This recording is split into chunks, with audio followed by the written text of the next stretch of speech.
దేవుని పరిశుద్ధ వాక్య భాగంలో నుండి సమూయేలు రాసినటువంటి మొదటి గ్రంథము మొదటి అధ్యాయము 28వ వచనాన్ని చదువుకుని దేవుని యొక్క వాక్యాన్ని కొద్ది నిమిషాలు ధ్యానం చేసుకుందాం. కాబట్టి నేను ఆ బిడ్డను యెహోవాకు ప్రతిష్ఠించుచున్నాను. తాను బ్రతుకు దినములన్నిటిను వాడు యెహోవాకు ప్రతిష్ఠితుడని చెప్పాను. అప్పుడు వాడు యెహోవాకు అక్కడనే మ్రొక్కెను. ఈ పరిశుద్ధ వాక్య భాగం దేవుడు మన వెనుకలలో ఆశీర్వదించును గాక. ఆమె చిన్న మాట ప్రార్థన చేసుకుందాం. అందరూ నాతో పాటు ఏకీవించవలసిందిగా మనం చేస్తున్నాం. స్తోత్రం నాయన, ప్రేమ కనికరం కలిగినటువంటి మా ప్రియ పరలోకపు తండ్రి, మీ పరిశుద్ధమైన ఘనమైనటువంటి నామమునకు నాయన హృదయపూర్వకమైనటువంటి కృతజ్ఞతా వందనాలు చెల్లిస్తూ ఉన్నాం. మా కొరకు నువ్వు పంపించిన నీ ప్రియ కుమారుని బట్టి తండ్రి నీకు స్తోత్రాలు చెల్లిస్తున్నాం. మా రక్షణకర్తవ్య యేసయ్య, నువ్వు కాచిన రక్తమును బట్టి ప్రభా, మా పాపమును నిమిత్తము మా శాపము నిమిత్తము దేవా అయా మమ్మల్ని విడిపించడానికి నీవు కాచిన నీ రక్తమును కొరకే తండ్రి నేను స్తుతిస్తూ ఉన్నాం. ఎల్లప్పుడూ సర్వకాల సర్వవ్యవస్థల్లోనూ మమ్మల్ని కాపాడుతూ భద్రపరుస్తూ మమ్మల్ని ఆదరిస్తున్నటువంటి ఆదరణకర్తకు పరిశుద్ధాత్మ దేవా నీకు వందనాలు చెల్లిస్తూ ఉన్నాము ప్రభా. ఈ దినమందు అయా ఇగో పరిశుద్ధుల సమాజంలో తండ్రి అల్పుడు బలహీనుడు ఒట్టివాడు అయినటువంటి నీ సేవకుడు నిలబడుచుండగా నీవే నీ సేవకుడి ప్రాణాత్మ శరీరములను నీ శిలువ రక్తంలో బాగుగా కడిగిన ఆయన పరిశుద్ధపరిచి పవిత్రపరిచి నీ ఆత్మచేత అభిషేకించండి దేవా. ఇగో తండ్రి 3 దినాల ఉపవాస ప్రతిష్ఠ దినములను అయా ఇగో తండ్రి ప్రత్యక్షంగాను పరోక్షంగాను వినుచున్న వారికి నైనా దీవెన కలుగునట్లుగా ఎంతో భారముతో ప్రభా ఈ కూడికలను ఏర్పాటు చేసుకున్నటువంటి నీ దీన సేవకురాలు ప్రభా ఇగో ఇంకను ప్రభా సంపూర్ణమైనటువంటి నీ కృపను పొంది ధన్యరాలగునట్లుగా బలమైన ఘనమైనటువంటి నీ సేవ చేస్తున్నట్లుగా నీవే నీ దాసులను బలపరచమని తండ్రి చేరువచ్చిన నీ బిడ్డలందరినీ జ్ఞాపకం చేసుకోమని అయా మాతో పాటు ప్రార్థనలో ఏకీవిస్తున్నటువంటి సేవకులు జాను గారిని కూడా జ్ఞాపకం చేసుకుని ప్రార్థిస్తూ మమ్మల్ని మీకు అప్పగించుకునిచున్నాం. నీవే నీ లేఖనాన్ని ప్రభా మా వినికిడిలో విరిచి వడ్డించి ఆస్వాదించి మీ నామమునికే సకల మహిమ ఘనత ప్రభావాలు పొందుకుని అపవాది కార్యాలు లయపరచమని చూస్తున్నటువంటి ప్రతి వారికి దీవెన కలిగినట్లుగా సహాయం చేయమని మా ప్రియుడును రక్షకుడైన యేసయ్య నామంలో ఈ ప్రార్థన అడిగి వేడుకుంటున్నాము తండ్రి. ఆమేన్. హల్లెలూయా. దేవుని పరిశుద్ధ నామానికి మహిమ కలుగును గాక. ఈ యొక్క ఉపవాస ప్రతిష్ఠ దినముల ప్రార్థనలకు విచ్చేసినటువంటి దేవుని ప్రజలందరికీ కూడా హృదయపూర్వకమైన వందనాలు చెల్లిస్తూ ఉన్నాను. అలాగే ప్రత్యేకంగా ఈ యొక్క కూడికలకు మమ్మల్ని ప్రేమతో ఆహ్వానించినటువంటి సహోదరి గ్లోరీ సిస్టర్ గారికి కూడా ప్రత్యేకమైనటువంటి వందనాలు.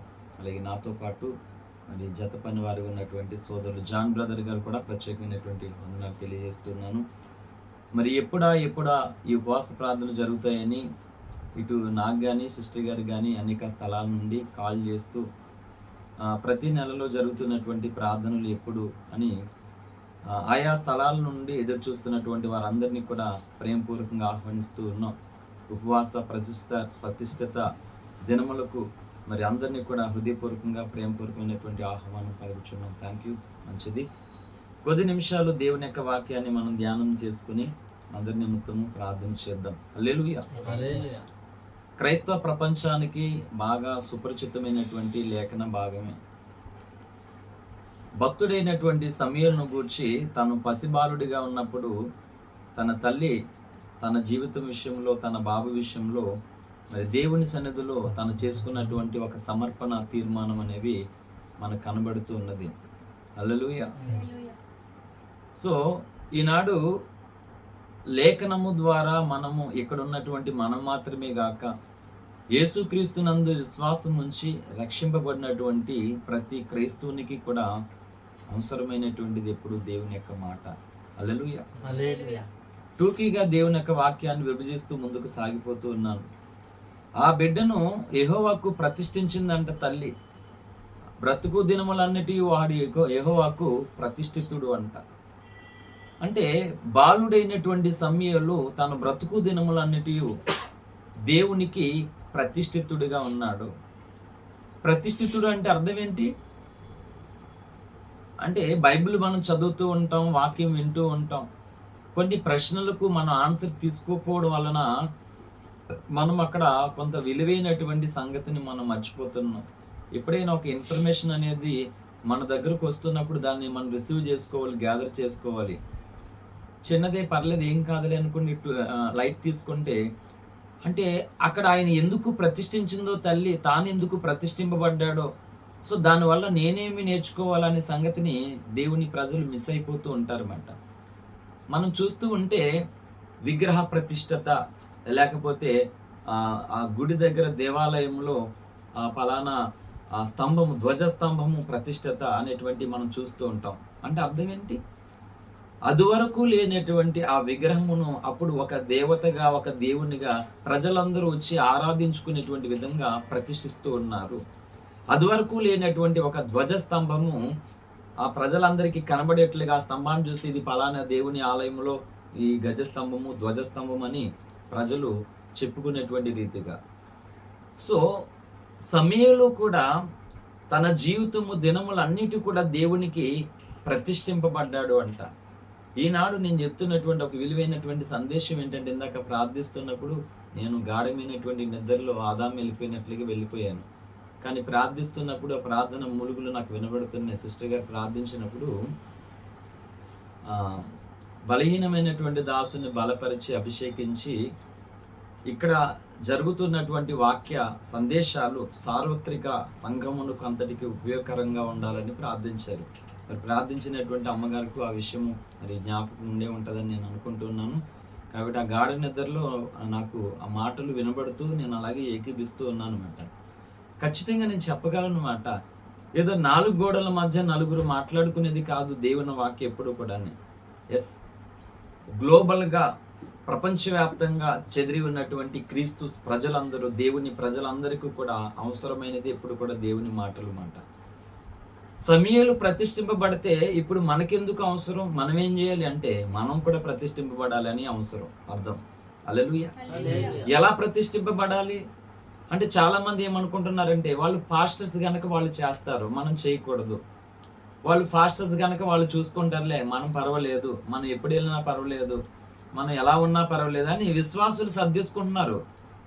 లేదు లేదు లేదు, పాస్టర్ అయినా విశ్వాస అయినా యేసుక్రీస్తు నందు విశ్వాసం ఉంచి రక్షింపబడినటువంటి ప్రతి వ్యక్తి కూడా దేవునికి ప్రతిష్ఠితుడు అవ్వాలి మాట.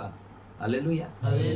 కనుక అంటే సేవకుడు ఒక్కడ మాత్రమే అంటే వాక్యం చెప్తున్నారు కాబట్టి వాళ్ళన్నీ చూసుకోవాలంటే కాదు, బైబిల్ చెప్పలేదు. ఎందుకంటే మనందరి పాపముల నిమిత్తము యేసుక్రీస్తు ప్రభువారు రక్తము చిందించారు.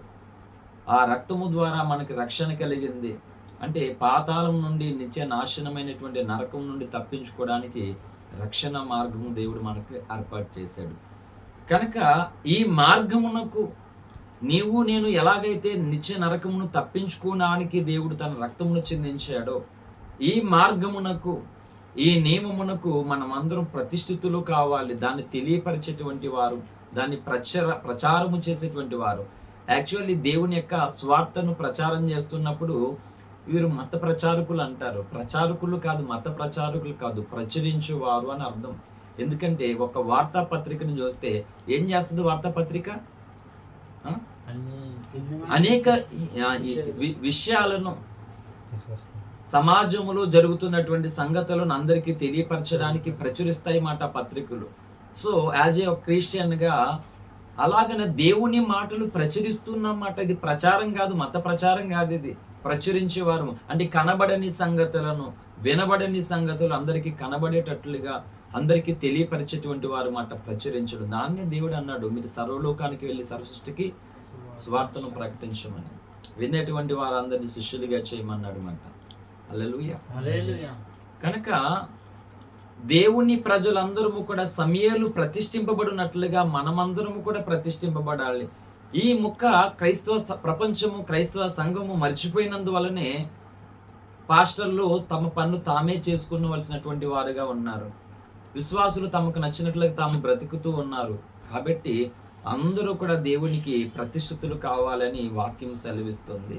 అందుకని భక్తుడైనటువంటి పౌలు హెబ్రీ పత్రికలో ఆయన చెప్తూ, హెబ్రీ పత్రిక 2వ అధ్యాయం 3వ వచనం అనుకుంటా, ఒకసారి చదవండి.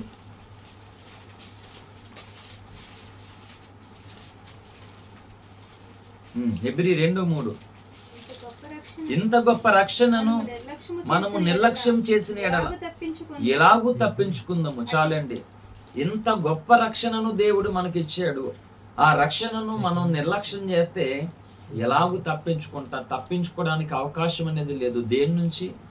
భయంకరమైనటువంటి ఉగ్రత దినము నుండి, నాశనం నుండి, జల ప్రళయము నుండి నోవాహు సంతతి మాత్రమే తప్పించుకున్నారు, మిగిలిన వారు తప్పించుకోలేదు. అలాగే ఇప్పుడు రాబోతున్నటువంటి ఒక భయంకరమైనటువంటి ఉగ్రత ఉన్నది, దాని నుండి ఎలా తప్పించుకుంటారు? అంటే ఇంత గొప్ప రక్షణను నిర్లక్ష్యం చేసినటువంటి ఏ ఒక్కరు కూడా తప్పించుకోలేరు. అంటే మనం పొందినటువంటి రక్షణకు మనం ఏమవ్వాలి? ప్రతిష్ఠితులు మనం కావాలి. అందుకని ఆ రక్షణ గూర్చి అదే పౌలు అన్నాడు ఫిలిప్పీ పత్రిక 2:12 చూసినట్లయితే, ఫిలిప్పీ 2:12 కాగా నా ప్రియులారా మీరెల్లప్పుడు విధేయులైన ప్రకారం ఉన్నప్పుడు మాత్రమే కాక మరీ ఎక్కువగా నేను మీతో లేని ఈ కాలమందును భయముతోను వణుకుతోను మీ సొంత రక్షణను కొనసాగించుకోండి. అంటే దేవుడు మనకి ఇచ్చినటువంటి ఈ ఉచితమైనటువంటి రక్షణ భయముతోను వణుకుతోను మనం కొనసాగించుకోవాలంట. ఇది కంటిన్యూ టెన్స్ మాట. ప్రెజెంట్ టెన్స్ ఉంది, పాస్ట్ టెన్స్ ఉంది, కంటిన్యూ ఫ్యూచర్ టెన్స్ ఉంది.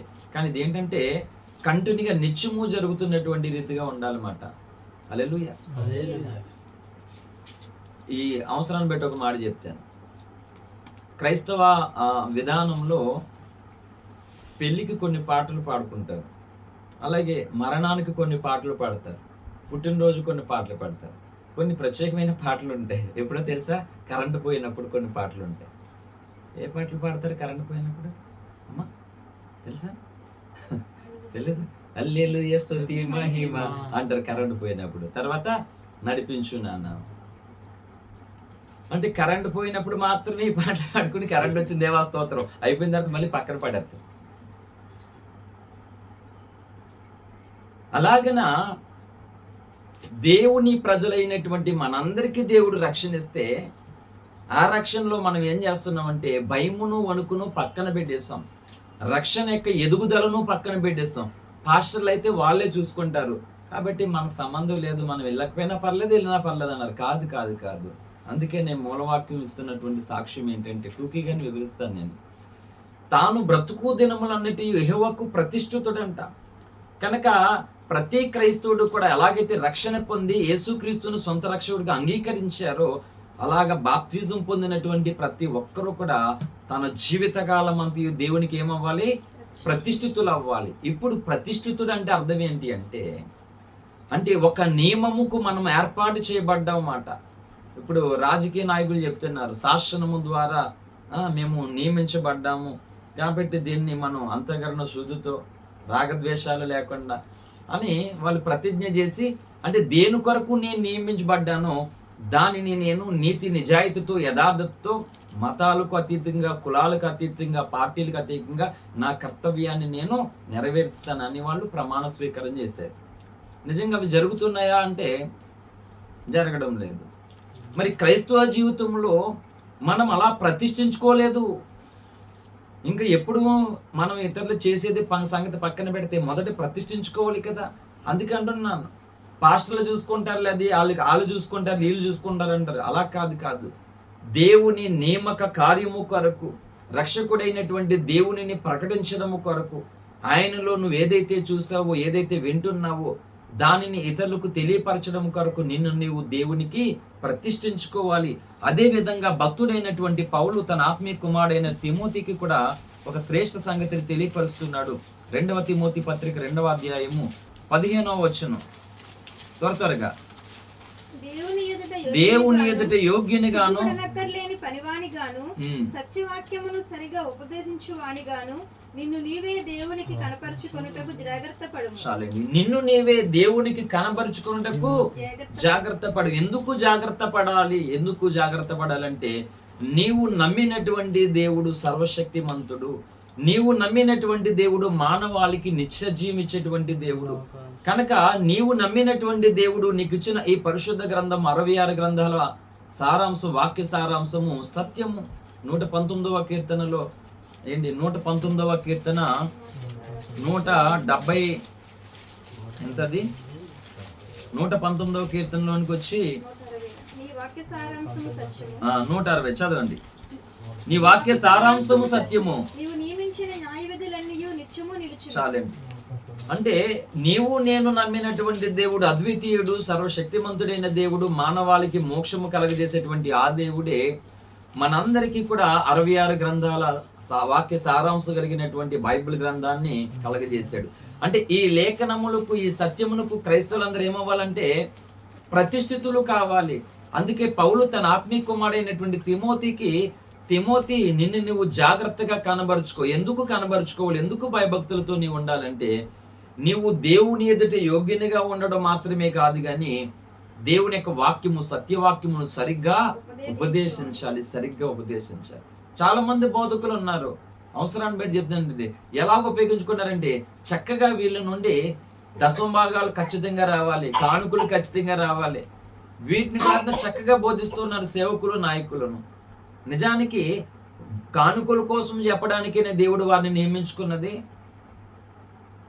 అంటే పిలిచినటువంటి దేవుడు నమ్మదగినటువంటి దేవుడు అనే సంగతి మర్చిపోయారు. అంటే తెల్ల బట్టలు వేసుకోవాలి అనే సంగతులు స్పష్టంగా నేర్పించారు క్రైస్తవ సమాజానికి. ఖచ్చితంగా కానుకలు ఇవ్వాలి, లేకపోతే శాపగ్రస్తులు అయిపోతారు, లేకపోతే అది ఉండదు ఇది ఉండదు అనే సంగతి నేర్పించారు. కానీ అసలు వాక్య సారాంశం ప్రకారంగా లేఖనాలు దేని గురించి సాక్ష్యం ఇస్తూ ఉన్నాయి, దేవుడు మనకిచ్చినటువంటి ఆజ్ఞలు ఏంటి, కట్టడలు ఏంటి, శాసనాలు ఏంటి, ఇవి తుంగలో తొక్కేశారు. వైట్ డ్రెస్ లేకపోతే వీళ్ళు పరిశుద్ధులు కాదు మిగిలినటువంటి క్రైస్తవ సమాజానికి. కొంతమంది స్త్రీలు చెవిలు పెట్టుకొని, ఇయర్ రింగ్స్ పెట్టుకొని, సో ఏదైనా అలంకరణ ఉంటే వీళ్ళకి లోక తగ్గిపోలేదు, లోక వ్యామోహం పోలేదు, వీళ్ళేం భక్తులని వాళ్ళ మీద బురద జల్లడం. ఇది అంటే ఫిజికల్గా వాళ్ళ స్ట్రక్చర్ని చూసి ఇంకా నోటికి ఏది అనిపిస్తుంది మాట్లాడేస్తున్నారు. వాళ్ళ ఆత్మీయత స్థితిగతులు ఏంటి, వారితో మాట్లాడితే వారికి ఉన్న భారం ఏంటో తెలుస్తుంది. వాళ్ళు ఇయర్ రింగ్స్ పెట్టుకున్నారనో, లేకపోతే ఆ రంగు బట్టలు కట్టుకున్నారనో మాట్లాడేస్తారా? నెల్లూరులో న్యాయాధిపతుల మినిస్ట్రీస్ స్థాపించినటువంటి దైవజనులు ఇజ్రాయెల్ పాస్టర్ గారు ఉన్నారు. ఆయన యవ్వనస్తులే. ఆయన పెంతుకోస్తు బ్యాక్గ్రౌండ్లోంచి, సేవలోంచి ఇండివిజువల్గా బయటకు వెళ్ళి న్యాయాధిపతులు మినిస్ట్రీస్ని స్థాపించుకున్నారు. ఆయన నేర్చుకున్నది ఏం చెప్పారు అంటే, ఆయన క్రైస్తవుడు అంటే ఖచ్చితంగా పెంతుకోస్తు రూల్ ప్రకారంగా తెల్ల బట్టలు, వైట్ అండ్ వైట్ బట్టలు ఖచ్చితంగా వేసుకోవాల్సిందే, వేరే డ్రెస్ మొత్తం వేసుకోవడానికి వీలు లేదు, అది వాళ్ళ నియమం.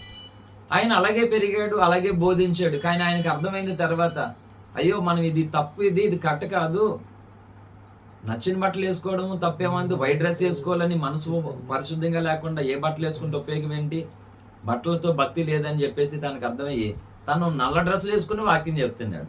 ఎవడు కాదంటాడే కాదనండి, చెప్తున్నది సత్యమో కాదో మాట్లాడండి, కానీ నా డ్రెస్ కోడ్ పెట్టి మీరు ఎందుకు మాట్లాడతారు అని ఆయన మాట్లాడు. అంటే క్రైస్తవము సత్యవాక్యమును సరిగ్గా ఉపదేశించుకోవడానికి, దేవుని ఎదుటి యోగ్యత కలిగి ఉండడానికి నిన్ను నువ్వు కనబరుచుకొని భక్తుడైనటువంటి పౌలే తన పిల్లలకు నేర్పిస్తే, ఈనాటి నాయకులు, ఈనాటి బోధకులు ఏమి నేర్పిస్తున్నారు ఆలోచించాలి. కనుక ప్రతిష్ఠితులని ఎందుకు కావాలని నేను చెప్తున్నానంటే, సమయలు ఒక్కడే చేయవలసినటువంటి పని కాదు, ఈరోజు మనం అందరము చేయాలి. ఆనాడు ప్రతి భక్తుని జీవితము ఎదుటగా కనబడుతున్న ప్రశ్నలు, ఎదురవుతున్న సమస్యలు కొన్ని మాత్రమే. ఫర్ ఎగ్జాంపుల్ ఏలియా ప్రవక్తను జ్ఞాపం చేసుకుందాం. ఏలియా ముందు ఒక యెజబెల్ రాణి నిలబడింది. 400 మంది అస్తోరదేవి ప్రవక్తలు, 450 మంది బయలుదేవత ప్రవక్తలు, టోటల్గా 850 మంది ప్రవక్తలు ఉన్నారు. ఇజ్రాయేల్ రాజు అయినటువంటి అహాబు ఉన్నాడు, యెజబెల్ రాణి ఉన్నది. అంటే ఈ అహాబు రాజు కూడా, ఈ 850 మంది ప్రవక్తలు కూడా ఈ యొక్క యెజబెల్ రాణి ఏం చెప్తే అదే చేయాలి వాళ్ళందరూ. సో వీళ్ళందరికీ ప్రతీకగా ఆపోజిట్గా ఏలియా ఒక్కడే ఉన్నాడు. ఎన్నాళ్ళ మట్టుకు మీరు తలబడుచుందిరని ఇశ్రాయేలు ప్రజల్ని మాట్లాడుతున్నాడు. మొదటి రాజుల గ్రంథం 18వ అధ్యాయం 21వ వచనంలో. సో మీరు కోట్ చేసుకోండి, అవసరం లేదు. కానీ అంటే వీళ్ళందరినీ చూస్తూ ఇశ్రాయేల్ ప్రజలు ఏమైపోతున్నారంటే, ఇప్పుడు దేవుని అందరూ భయభక్తులు చేశారు. వారు దేవుని యొక్క శాసనాలు కలిగినటువంటి, ధర్మశాస్త్రము కలిగినటువంటి ప్రజలని, ఇశ్రాయేల్ ప్రజలను దేవుడు ప్రత్యేక జనాంగంగా ఏర్పరచుకున్న సంగతిని మర్చిపోయి ఈ యెజబెల్కి భయపడిపోయి ఆమె ఏమి చేయమంటే బయలుదేవతలు మొక్కుతున్నారు, విగ్రహ పిండి తింటూ ఉన్నారు, ఏం చేయమంటే అవి చేస్తూ ఉన్నారు. ఏలియా ఈ పరిస్థితి చూసి ఎన్నాళ్ళ మట్టుకు మీరు ఈ 2 తలంపుల మధ్య తడబడుచుందరు అని సవాలు విసిరాడనమాట. అంటే ఆనాడు ఏలియా ముందు నామకార్థంగా బ్రతుకుతున్నటువంటి దేవుని ప్రజలు ఒకవైపు, దేవుని ప్రజల్లో ఉన్నటువంటి విశ్వాసము పరిశుద్ధతను పాడు చేయడానికి యెజబేలు రాణి యొక్క సేవకులు మరొక వైపు మధ్య భక్తుడు నిలబడ్డాడు. కానీ ఈనాడు మనం చూస్తే క్రైస్తవ సమాజాన్ని ఒకసారి చూస్తే ఎన్ని రకాల డినామినేషన్లు కనబడుతున్నాయి, ఎన్ని రకాల బోధలు కనబడుతున్నాయి. ఒకే దేవుడు అయినప్పుడు, ఒకే బైబిల్ అయినప్పుడు ఇన్ని ఎందుకు వచ్చినాయి, ఎలా వచ్చినాయి అంటే తెలుసుకోవాలనే ఆలోచన బొత్తుగా క్రైస్తవునికి లేకపోతే దేవుడు ఖచ్చితంగా లెక్క అడుగుతాడు ఖచ్చితంగా. హల్లెలూయా. అంటే ఒకే దేవుని ప్రజలమైనటువంటి మనం, ఒకే బైబిల్ పట్టుకున్నటువంటి మనకి ఇన్ని విధానాలు ఎందుకు వచ్చినాయో, అది దేవుడు పెట్టాడు. అవి ఎలా వచ్చినాయి? మరి మనమందరం ఒకటే అయినప్పుడు మరి ఒకే విధమైనటువంటి పాలసీ ఎందుకు లేదు? ఒక స్కూల్కి వెళ్తే ప్రతి స్కూల్ ఏ స్కూల్ అయితే ఉందో ఆ స్కూల్లో ఒకే యూనిఫామ్ ఉంటుంది కదా, ఒకే సిలబస్ ఉంటుంది. మొత్తం ఏపీ ఉందంటే వాళ్ళు ఎల్కేజీ నర్సరీ నుండి 10th వరకు కానీ చూసుకుంటే ఒకే ఒక సిలబస్ ఉంటుంది. మరి అదే విధంగా క్రైస్తవుకి ఈ ఫామ్లో ఎందుకు అప్లై చేసుకోరు నాయకులు అంటే ఆలోచించట్లేదు. అంటే అర్థం ఏంటంటే దేవుని శాసనాలకు, దేవుని మాటకు, దేవుని న్యాయ నిర్ణయాలకు ప్రతిష్ఠితులుగా లేకపోయినందువలన నేను ఏ బోధ చేసినా పర్వాలేదు, నేను ఎలా ఉన్నా పర్వాలేదు, నేను ఏది ప్రకటించినా పర్వాలేదు, నేను దేన్ని కలిగి ఉన్నా పర్వాలేదు అనే కదా అర్థం. అందుకే చెప్తున్నాను, ఇవి సార్వత్రిక క్రైస్తవ ప్రపంచానికి అవసరమైనటువంటి సందేశం. ఎప్పుడు కూడా ఇవి 4 గోళ్ల మధ్య నలుగురికి మాత్రమే ఉపయోగపడేటువంటి సంగతులు కానే కావు ఇవి కూడా. హల్లెలూయా. కాబట్టి దేవునికి ప్రజలందరూ, క్రైస్తవులందరూ కూడా ప్రతిష్ఠించుకుంటే అప్పుడు ప్రతి ఒక్కరూ కూడా తమ పని, తమ కర్తవ్యాన్ని చేయవలసినటువంటి ఒక పనిని దేవుడు అప్పగిస్తాడు. ఫర్ ఎగ్జాంపుల్ ఒక లేఖనాన్ని మీకు చూపిస్తాను. అపోస్తుల కార్యముల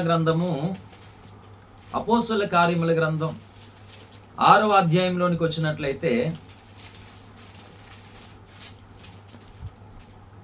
6వ అధ్యాయం 1వ వచనం చదువుదాం. ఆ దినములలో శిష్యుల సంఖ్య విస్తరించుచున్నప్పుడు అనుదిన పరిచర్యలో తమలోని విధవరాండ్లను చిన్న చూపు చూచిరని హెబ్రీయుల మీద గ్రీకు భాష మాట్లాడు యూదులు సనుగుకొనిరి. అప్పుడు 12 అపోస్తులు తన యొద్దకు శిష్యులను సమూహమును పిలిచి, మేము దేవుని వాక్యం బోధించుట మాని ఆహారము పంచిపెట్టుట యుక్తము కాదు. కాబట్టి సహోదరులారా, ఆత్మతోనూ జ్ఞానముతోనూ నిండుకొని మంచి పేరు పొందిన 7 మనుషులను మీలో ఏర్పరచుకొనుడి. మేము వారిని ఈ పనికి నియమింతుము. అయితే మేము ప్రార్థన యందును వాక్య పరిచర్య యందును ఎడతెగక ఉందుమని చెప్పిరి. ఈ మాట జనసమూహం అంతటికి ఇష్టమైనందున వారు విశ్వాసముతోనూ పరిశుద్ధాత్మతోనూ నిండుకొనిన వాడైన. చాలండి.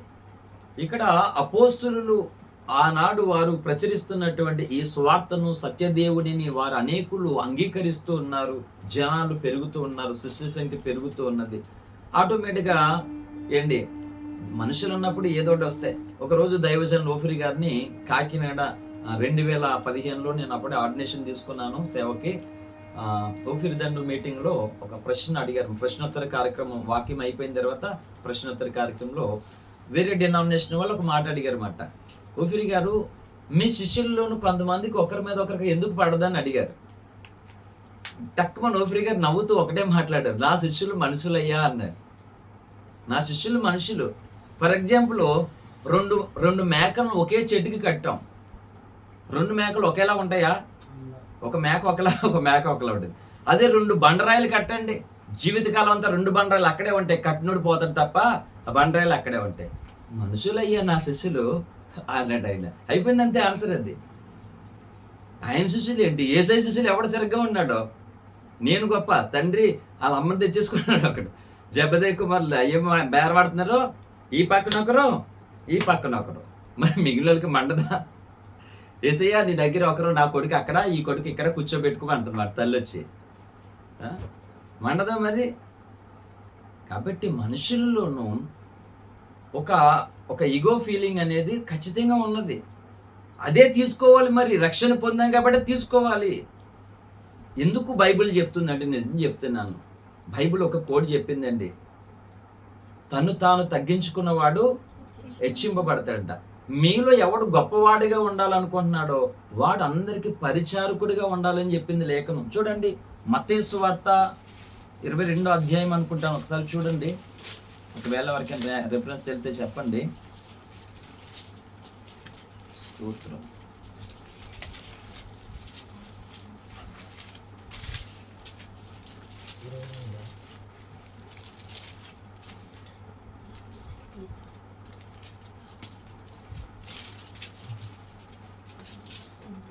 మత్తయి సువార్త 18వ అధ్యాయం 26 మీలో అలా ఉండకూడదు. మీలో ఎవడైనా గొప్పవాడై ఉండకూడని వల్ల మీరు పరిచారకుడై ఉండవలను. మత్తయి సువార్త 20:26 చదవండి. 20:26. ఓకే. మీలో అలాగుండకూడదు. మీలో ఎవడు గొప్పవాడై ఉండగోరునో వాడు మీ పరిచారకుడిగా ఉండవలను. మీలో ఎవడు ముఖ్యుడై ఉండగోరునో వాడు మీ దాసుడై ఉండవలను. అలాగే మనిషి కుమారుడు పరిచారం చేయించుకుంటకు రాలేదు గాని పరిచారము చేయుటకును అనేకులకు ప్రతిగా విమోచన క్రయదముగా తన ప్రాణం నిచ్చుటకు వచ్చినని చెప్పాను. హల్లెలూయా. మరొక చోట ఏముంటదంటే, తను తాను తగ్గించుకున్నవాడు హెచ్చింపబడినను. అంటే దేవుడు ఎవరిని హెచ్చిస్తాడు అంటే, దేవుని మాట కొరకు లోబడి దేవుని వాక్యము కొరకు విధేయత కలిగి తాను తగ్గించుకున్నటువంటి వారు హెచ్చింపబడతాడంట. హల్లెలూయా. పౌలు జీవితం అదే. పౌలు అందరినీ కూడా క్రీస్తు దగ్గరకు సంపాదించడానికి, వాళ్ళందరినీ రక్షించడానికి అందరికి అన్ని విధాల వాడిని అయ్యానని చెప్పాడు. 1 కొరింథీ పత్రిక 9వ అధ్యాయము 20 నుంచి ఆ కింద వరకు చెప్తాడు. అంటే ఈరోజు ప్రతి క్రైస్తుని బాధ్యత ఏంటి అంటే, ఎందుకు ప్రతిష్ఠించుకోవాలి సమయాలలాగా అంటున్నాను నేను. అది చెప్పి ముగిస్తాను. ప్రతి సంఘము, ప్రతి సేవకుడు, ప్రతి విశ్వాసి, ప్రతి ఒక్కరు కూడా ఎందుకు మనం ప్రతిష్ఠించుకోవాలంటే, ఒక గొప్ప పని ఉన్నది మాట. ఈ పనిని ఏదో ఎవరో ఒకరు చేసేది కాదు, ఇది అందరూ చేసేయాలి.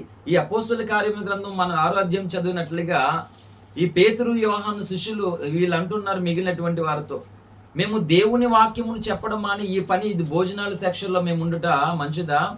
అది కరెక్ట్ కాదు. కనుక ఈ పని కొరకు కొందరిని నియమింతో మీరు ఎన్నుకోండి అని అంటే, కృపతోనూ జ్ఞానముతో నిండుకున్నటువంటి 7గురిని ఎన్నుకున్నారంట. అంటే ఆ 7గురు ఆ పనికి ఏమవ్వరు, ఇప్పుడు నియమింపబడ్డారు. ప్రతిష్ఠించడం అంటే నియమింపబడ్డారు అన్నమాట. ఈ రోజు దేవుడు ఎందుకు మనల్ని ఎన్నుకున్నాడు అంటే, ఏ కారణం లేకుండా రక్షణ పొంది కూడా ఎవరికి నచ్చినట్లుగా వాళ్ళు బ్రతకడం కొరక, ఎవరికి నచ్చినట్లుగా వారు దేవుని పనిని పక్కన పెట్టి వీరు సొంత పనులు చేసుకోవడం కొరకన. అందుకే లేఖనం సాక్ష్యం ఇస్తుంది. ఫిలిప్పీలకు రాసినటువంటి పత్రిక 2వ అధ్యాయము 21వ వచనం. త్వరగా. అందరూ తమ సొంత కార్యములనే చూచుచున్నారు గాని యేసుక్రీస్తు కార్యములను చూడరు. చాలండి. ఎవరు యేసుక్రీస్తు కార్యాలను చూడరంటే, యేసుక్రీస్తుని ఎదిగిన వాళ్ళే, యేసు దేవుడు గొప్పోడని చెప్పిన వారే, యేసయ్య రక్తములో పాపము నుండి విడుదల పొందిన వారే. కానీ వాళ్ళు ఏం చేస్తలేదంటే, ఇప్పుడు యేసుక్రీస్తు కార్యాలు చూడట్లేదంట. కారణం ఏంటి అంటే, వాళ్ళు దేవునికి ప్రతిష్ఠితులు కాదు గనక. ఎందుకు ప్రతిష్ఠితులు కాదని వాళ్ళు అనుకుంటున్నారు అంటే, ఈ పని మా పాస్టర్ గారు చేస్తాడు, మేము పర్వాలేదులే, మేము చేయకపోయినా పర్లేదులే, మేము సువార్త చేయకపోయినా పర్లేదులే, మేము దేవుని పనికి సహకారిగా లేకపోయినా పర్లేదులే, ఆయన చూసుకుంటాడులే అని అది కదా అర్థం. అంటే ఈనాటి క్రైస్తవ సమాజం అంతటికీ కూడా పాస్టర్ ఒక పని కొరకు నియమింపబడ్డాడు, నీవు కూడా మరొక పని కొరకు నియమింపబడ్డావు, నీ పని నువ్వు చేయాలి, ఆయన పైన ఆయన చేస్తాడనే సత్యం అందరికీ అర్థమవుతే అప్పుడు సార్వత్రిక క్రీస్తు సంఘము దేవుని యొక్క ఉజ్జీవముతో నింపబడుతుంది అన్నమాట. వ్యూహిత సైన్య సమభీకర రూపిణి ఈమె ఎవరు అని ఇస్వలోక కన్యకలు ఈ భూలోక సంఘ కన్యకను గూర్చి గొప్పగా మాట్లాడుకుంటారు. అప్పుడు నెరవేరుతుంది అన్నమాట. హల్లెలూయా. కనుక ఆ బిడ్డను హన్న ప్రతిష్ఠితుడి చేసిందంట. అంటే ఇప్పుడు హన్న సమూయేలుని దేవుని పని కొరకు నియమించింది. అంటే ఎలా నియమించిందో ఒకసారి ఆలోచించాలి. హన్నా జీవితాన్ని అవసరాన్ని బట్టి ఇక్కడ మనం మాట్లాడుకోవాలి. అంటే ఈ వ్యక్తి తన కడుపుని ఇంకా పుట్టక మునుపు ఎన్ని అవమానాల చేత, నిందల చేత, కన్నీళ్ల చేత, ఆకలి దప్పుల చేత చాలా హేళనకి తృణీకరింపబడినటువంటి గొడ్రాలుగా అంచబడింది కదా అన్న. అయితే అన్న ఇంత మూలుగుతూ, ఇంత వేదనతో దేవుని మందిరంలో, శిలోహు మందిరంలో ప్రసవేదన పడ్డే ఆ కుమారుని కన్నది మాట. ఆ కుమారుడు ఎలాంటి వాడు అయ్యాడంటే, ఇశ్రాయేలు ప్రజలు ఎలా ఉండాలో, దేవుని శాసనాలు ఏ విధంగా సాక్ష్యం ఇస్తున్నాయో, ఆ శాసనాలకు ఆ కట్టడాలకు నీవు ఏ విధంగా ఉండాలో, ఆ శాసనాల కొరకు ఒక రాజు ఉండాలో, ఆ రాజు కూడా ఏ విధంగా పనిచేయాలో అనే ఒక యాజక ధర్మాన్ని కలిగినటువంటి వానిగా గొప్ప ప్రార్థనాపరుడుగా ఉన్నాడు. నా జీవితంలో ప్రతిరోజు ప్రార్థన చేసుకోవాలి, ప్రార్థన మానకూడదు, ప్రార్థన ఎంత ఇంపార్టెంటో నేను మొట్టమొదటిగా రక్షణ పొందిన దినాలలో నేను చదువుతున్నప్పుడు బైబిల్ నాకు నేర్పించినటువంటి రిఫరెన్స్ అదే. నాకు ఎవరో చెప్పలేదు ప్రార్థన కోసం. వాక్యం చదువుతుండగా నాకు మొదటిసారి బైబిల్ చదువుతున్నప్పుడు 11:23 అనుకుంటాం, మొదటి సమయాలు చూడండి, 11:23 12:23 సారీ. నా మట్టుకు నేను మీ నిమిత్తము ప్రార్థన చేయటం మానట వలన యెహోవాకు విరోధముగా పాపము చేసిన వాడు నగుదును, అది నాకు దూరమగును గాక, కానీ శ్రేష్టమైన చక్కని మార్గము మీకు బోధింతును. చాలండి. ఆయన ఏమనుకుంటున్నాడు? నా మట్టుకు నేను మీ నిమిత్తం ప్రార్థన చేయటం మానట వలన యెహోవాకు విరోధంగా పాపం చేస్తున్నాడు. ఇప్పుడు ఈ సంగతులు చేస్తారు పాస్టర్లో. కానుక ఇవ్వకపోతే పాపం, ఏమైనా ఆబ్సెంట్లు అయితే పాపం, రొంగు బట్టలు వేసుకుంటే పాపం, ఏమైనా అలంకరణ కనబడితే పాపం. అసలైన పాపం వదిలేశారండి. మిగిలిన వాళ్ళు పరిశుద్ధులుగా ఫీల్ అయ్యి ప్రార్థన ఎగ్గొట్టే వాళ్ళు పరిశుద్ధులా? ప్రార్థన మానేసే వాళ్ళు పరిశుద్ధులు అవుతారండి? పరిశుద్ధులు కాదు. సో అవసరాన్ని బట్టి చెప్తున్నాను, స్త్రీలు ఎవరు కోప్పడొద్దు. ప్రార్థనా పరులు అనేటువంటి ఆ విధానం వచ్చేసరికి నిజానికి చెప్తున్నాను, స్త్రీలు క్షమించారు అందరూ కూడా. అంటే ఇక్కడ ఉన్న స్త్రీలు మాత్రమే కాదు, చాలా మంది ఈ పురుషులు ఎప్పుడు అంతే మమ్మల్ని అనవసరంగా లాగుతారు అనకని అంటారు అన్నమాట. ప్రార్థనా పరుల దగ్గరకు వచ్చేసరికి ప్రార్థనా పరుడు మాట. హల్లెలూయా.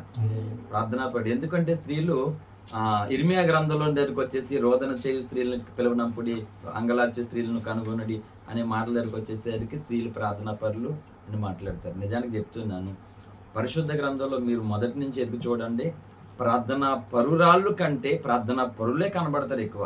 హల్లెలూయా. ఎత్తుక్కోండి మీరు బైబిల్లో పేర్లు, స్త్రీల పేర్లు ఎన్ని పేర్లు దొరుకుతాయని. హల్లెలూయా. ఒక ఏలియా ప్రార్థనా పరుడు, ఒక మోషే ప్రార్థనా పరుడు, ఒక దానియేలు ప్రార్థనా పరుడు, ఒక దావీదు ప్రార్థనా పరుడు, ఒక సమూయేలు ప్రార్థనా పరుడు. వీళ్ళ ప్రార్థనల కొరకు చావడానికైనా సిద్ధపడేటువంటి వ్యక్తులు వీళ్ళు. హల్లెలూయా. అంటే మిగిలిన వాళ్ళు తక్కువ అని కాదు నేను అర్థం. ఇర్మియా ప్రార్థన లేకుండా బ్రతుకంతా ప్రార్థనే.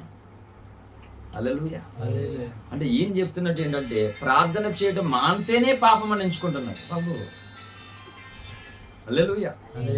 అయితే ఎందుకు ఈ విషయం చెప్తున్నానంటే అవసరాన్ని బట్టి ఒక మాట చెప్తాను, గుర్తుపెట్టుకుని.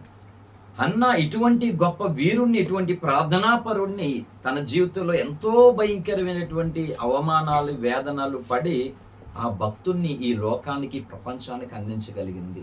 హల్లెలూయా. ఈరోజు ఇంత గొప్ప రక్షణ మనం ఎలా పొందాము, ఎవరి వల్ల పొందాము, ఎలా వచ్చిందంటే యేసుక్రీస్తు ప్రభు వారి శిష్యుల్లో ఒక శిష్యుడైనటువంటి తోమా గారు ఈ భారతదేశానికి, సిరియా దేశం మీదుగా భారతదేశానికి వచ్చి ఆయన స్వార్థ ప్రకటించి ఇదే భారతదేశంలో, చెన్నైలో, మద్రాసులో ఆయన హతసాక్షి అయిపోయాడు.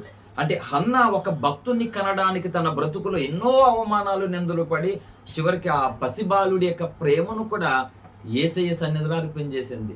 ఆ పాలు విడిచే బిడ్డను ఎలాగిచ్చేసిందో నాకు అర్థం కాలేదండి. ఈరోజు పెద్దవాళ్ళు పిల్లల్ని సండే స్కూల్ పంపించండి అమ్మ, మీకు దండం పెడతాను తల్లిలారా, మీ పిల్లలు మిమ్మల్ని తిట్టరు, కొట్టరు, రేపు పొద్దుట వాళ్ళ కోసం ఏడ్చే పరిస్థితి రాదు, సండే స్కూల్ పంపించండి అని ఎన్నో సంవత్సరాలుగా చాలా మంది ఏ సంఘాలకు వెళ్ళిన వాళ్ళకైనా తల్లిదండ్రులకు చెప్పేది అదే, పంపించండి అంటే చిన్నోడు లేడు అసలు. దేని దాన్ని తీసుకుని వెళ్ళిపోతాడు తర్వాత. అప్పుడు చిన్నోడు పెద్దోడు అయిపోతాడు. అప్పుడు తెక్కు వదులుతుంది బాగా. దేవుని మందిరాన్ని పంపిస్తే చిన్నోడంట, చూస్తుండే కాడికి మేసలు వచ్చేది దెబ్బతోటి. అందుకని ప్రతి తల్లిదండ్రులు కూడా తమ పిల్లల్ని బాల్యం నుండి కూడా సండే స్కూల్కి పంపించాలి. సండే స్కూల్కి వెళ్తే వాళ్ళు అల్లరి చేస్తారు, రకరకాలుగా చేస్తారు, కానీ వాళ్ళకి అర్థమవుతుంది ఆ వాతావరణము, ఆ ఎఫెక్ట్, అక్కడ దేవుడిని అనేది ఖచ్చితంగా వారికి ఎక్కుతుంది అన్నమాట. ఆ అల్లరి చేసుకునేటువంటి పిల్లలు రేపు పొద్దుట మానేస్తారు. ఓహో మనం ఇక్కడ ఉండకూడదు, అందరికి ప్రైజులు వస్తాయని మనకి ఎందుకు ఇవ్వట్లేదు అంటే మనం అల్లరోళ్ళం కదా అందుకే ఇవ్వట్లేదు అని వాళ్ళే మాట్లాడుకుండి మనం చక్కగా ఉంటే మనకి ప్రైజులు వస్తాయి కదా అని అనుకుంటారు అన్నమాట. సో ఆ విధంగా ఒక మోటివేషన్, వాళ్ళకి ఒక తర్ఫీదు జరుగుతుంది అక్కడ. అదే బైబిల్ కాలేజ్, సండే స్కూల్ పిల్లలకి అసలు సిసలైన బైబిల్ కాలేజ్ అదే. పెరిగి పెద్దోడు అయిపోయిన తర్వాత దూడనతో ఉన్నట్టు ఆ బైబిల్ కాలేజీకి వేస్తే ఉపయోగం ఉండదు, ఏమి ఎక్కదు వాడికి అక్కడ ఏంటి, ఏమి ఎక్కదు అసలు. అందుకే సమూయేలు 22:6 చెప్పినట్లుగా బాలుడు నడవలసిన త్రోవను వానికి నేర్పము, వాడు పెద్దవాడైనప్పుడు లేక వృద్ధుడైనప్పుడు దాని నుండి తొలగిపోడట. ఇది బాల్యంలోనేమో వదిలేసి పోతే పెరిగిపోయిన తర్వాత అప్పుడు బైబిల్ కాళ్ళు తోలుతుంటారు పాస్టర్లు కొడుకుల్ని. హల్లెలూయా. అరే మోకాళ్ళ దగ్గరికి తోలండి అయ్యా, ఫస్ట్ మోకాళ్ళు ఏడు నేర్పించండి అంటే అది వదిలేశారన్నమాట, ఉపయోగం లేదండి. తోమ ప్రసవ వేదన ఈ రోజు భారతదేశంలో ఉన్నటువంటి ఎక్కడో అడవి ప్రాంతంలో పుట్టి పెరిగిన నాకు రక్షణ కలిగింది ఏంటి. ఈరోజు భారతదేశంలో అనేక మంది రక్షణ పొందారంటే అది తోమా గారి జీవిత హతసాక్ష్యం అయిపోవడం వల్ల. ఆయన ప్రసవ వేదన, ఆయన కన్నీరు, ఆయన ఆరాటం, ఆయనకు యేసయ్య మీద ఉన్నటువంటి ప్రేమను ఇగో ఈ దేశంలో వ్యక్తపరిచినందువలన ఆయన చంపేశారు కదా. అంటే హన్న తన ప్రసవ వేదన ద్వారా సమూయేలును అందించినట్లుగా ఈరోజు భారతదేశంలో ఈరోజు ఎంతమంది మనం లేసామంటే అది ఒక్కడు వల్ల. అంటే ఆయన ఏం చేశాడంటే ఇప్పుడు నేను నాకు దొరికిన నా దేవుడిని, ఇంత ప్రేమను పంచిన దేవుడిని, ఇంత గొప్ప రక్షణ నాకు ఇచ్చినటువంటి ఈ దేవుడిని నేను ప్రకటించడానికి నా జీవితాన్ని అప్పగించుకొనిచున్నాను, నా బ్రతుకు దినములను ప్రతిష్ఠించుకొనిచున్నానని తోమా గారిది అదే సాక్ష్యం. ప్రతి భక్తునిది కూడా అదే సాక్ష్యం. అంటే వారు దేవుని చేత ఎందుకు రేపబడ్డారో, ఎందుకు నియమింపబడ్డారో, ఎందుకు శిష్యులయ్యారో, ఎందుకు అపోస్తులు అయ్యారో, ఎందుకు సంఘంలో సభ్యులుగా చేర్చబడ్డారో ఆ పనిని ప్రతి ఒక్కరు కూడా ఫుల్ఫిల్ చేయగలిగారు. కానీ ఈరోజు సంఘాల్లో ఎవరి దారి వాళ్ళదే, ఎవరికి వాళ్ళే యమునా తీరు నిమ్మకి నీరెత్తినట్లుగా వాళ్ళు చూసుకుంటారు, లేని వీళ్ళు చూసుకుంటారు. వాళ్ళు ఒకరోజు అంట రాజుగారు అంట ఎందుకో డౌట్ వచ్చిందంట, రాజా నువ్వు ఏదో గొప్పడు అనుకున్నా కదా, నీ దేశ ప్రజలందరినీ ఎంతో ప్రేమ ఉంది, నీ మాటలు నేస్తున్నారు అనుకున్నా కదా, సరే ఒకసారి చూడండి. అవునా సరే. రాజుగారు ఒక టంకేశారంట చాటింపు. రేపు అందరూ ఊర్లో వాళ్ళందరూ కూడా ప్రతి ఒక్కరు కూడా ఒక గ్లాస్ పాలు తెచ్చి ఆ బాణంలో వేయమని చెప్పాడట. అలాగే అని చెప్పేసి అందరూ వచ్చారంట, అందరూ వేసారట. తీరా అంతా అయిపోయిన తర్వాత రాజు చూస్తే ఒక్కడు కూడా గ్లాస్ పాలు వేయలేదంట, అక్కడ అందరూ నీళ్ళు వేసారంట. రాజు మాటకి భయపడి భర్త గ్లాస్ పాలు అన్నాడు కదా, చెంబుడు పాలు అట్టుకెళ్తాను నేను, రాజు గహం ఎత్తాడని చెంబుతో పాలు తీయబోతుంటే భార్య ఏందంట, ఎవడు పిచ్చోడానికి ఏమన్నా బుర్ర పని చేస్తుందా, మన ఇంటి పక్క వాళ్ళు బోర్డు బిందు నిండటి పాలు తెచ్చుకున్నారు వాళ్ళు, నువ్వు ఒక చెంబుడు నీళ్ళు వేస్తే ఏం అయిపోదు నీకు, పట్టుకెళ్ళా నీళ్ళు పట్టుకెళ్ళు, పక్క ఆవిడ ఎలాగ పాలు వేస్తుంది కదా, ఆ పక్క ఆవిడే పాలు వేస్తుంది, నువ్వు నీళ్ళే ఏం కవర్ అయిపోద్దని ప్రతి వాని భార్య ప్రతి భర్తకు కూడా ఇదే సూత్రం చెప్పేదంట.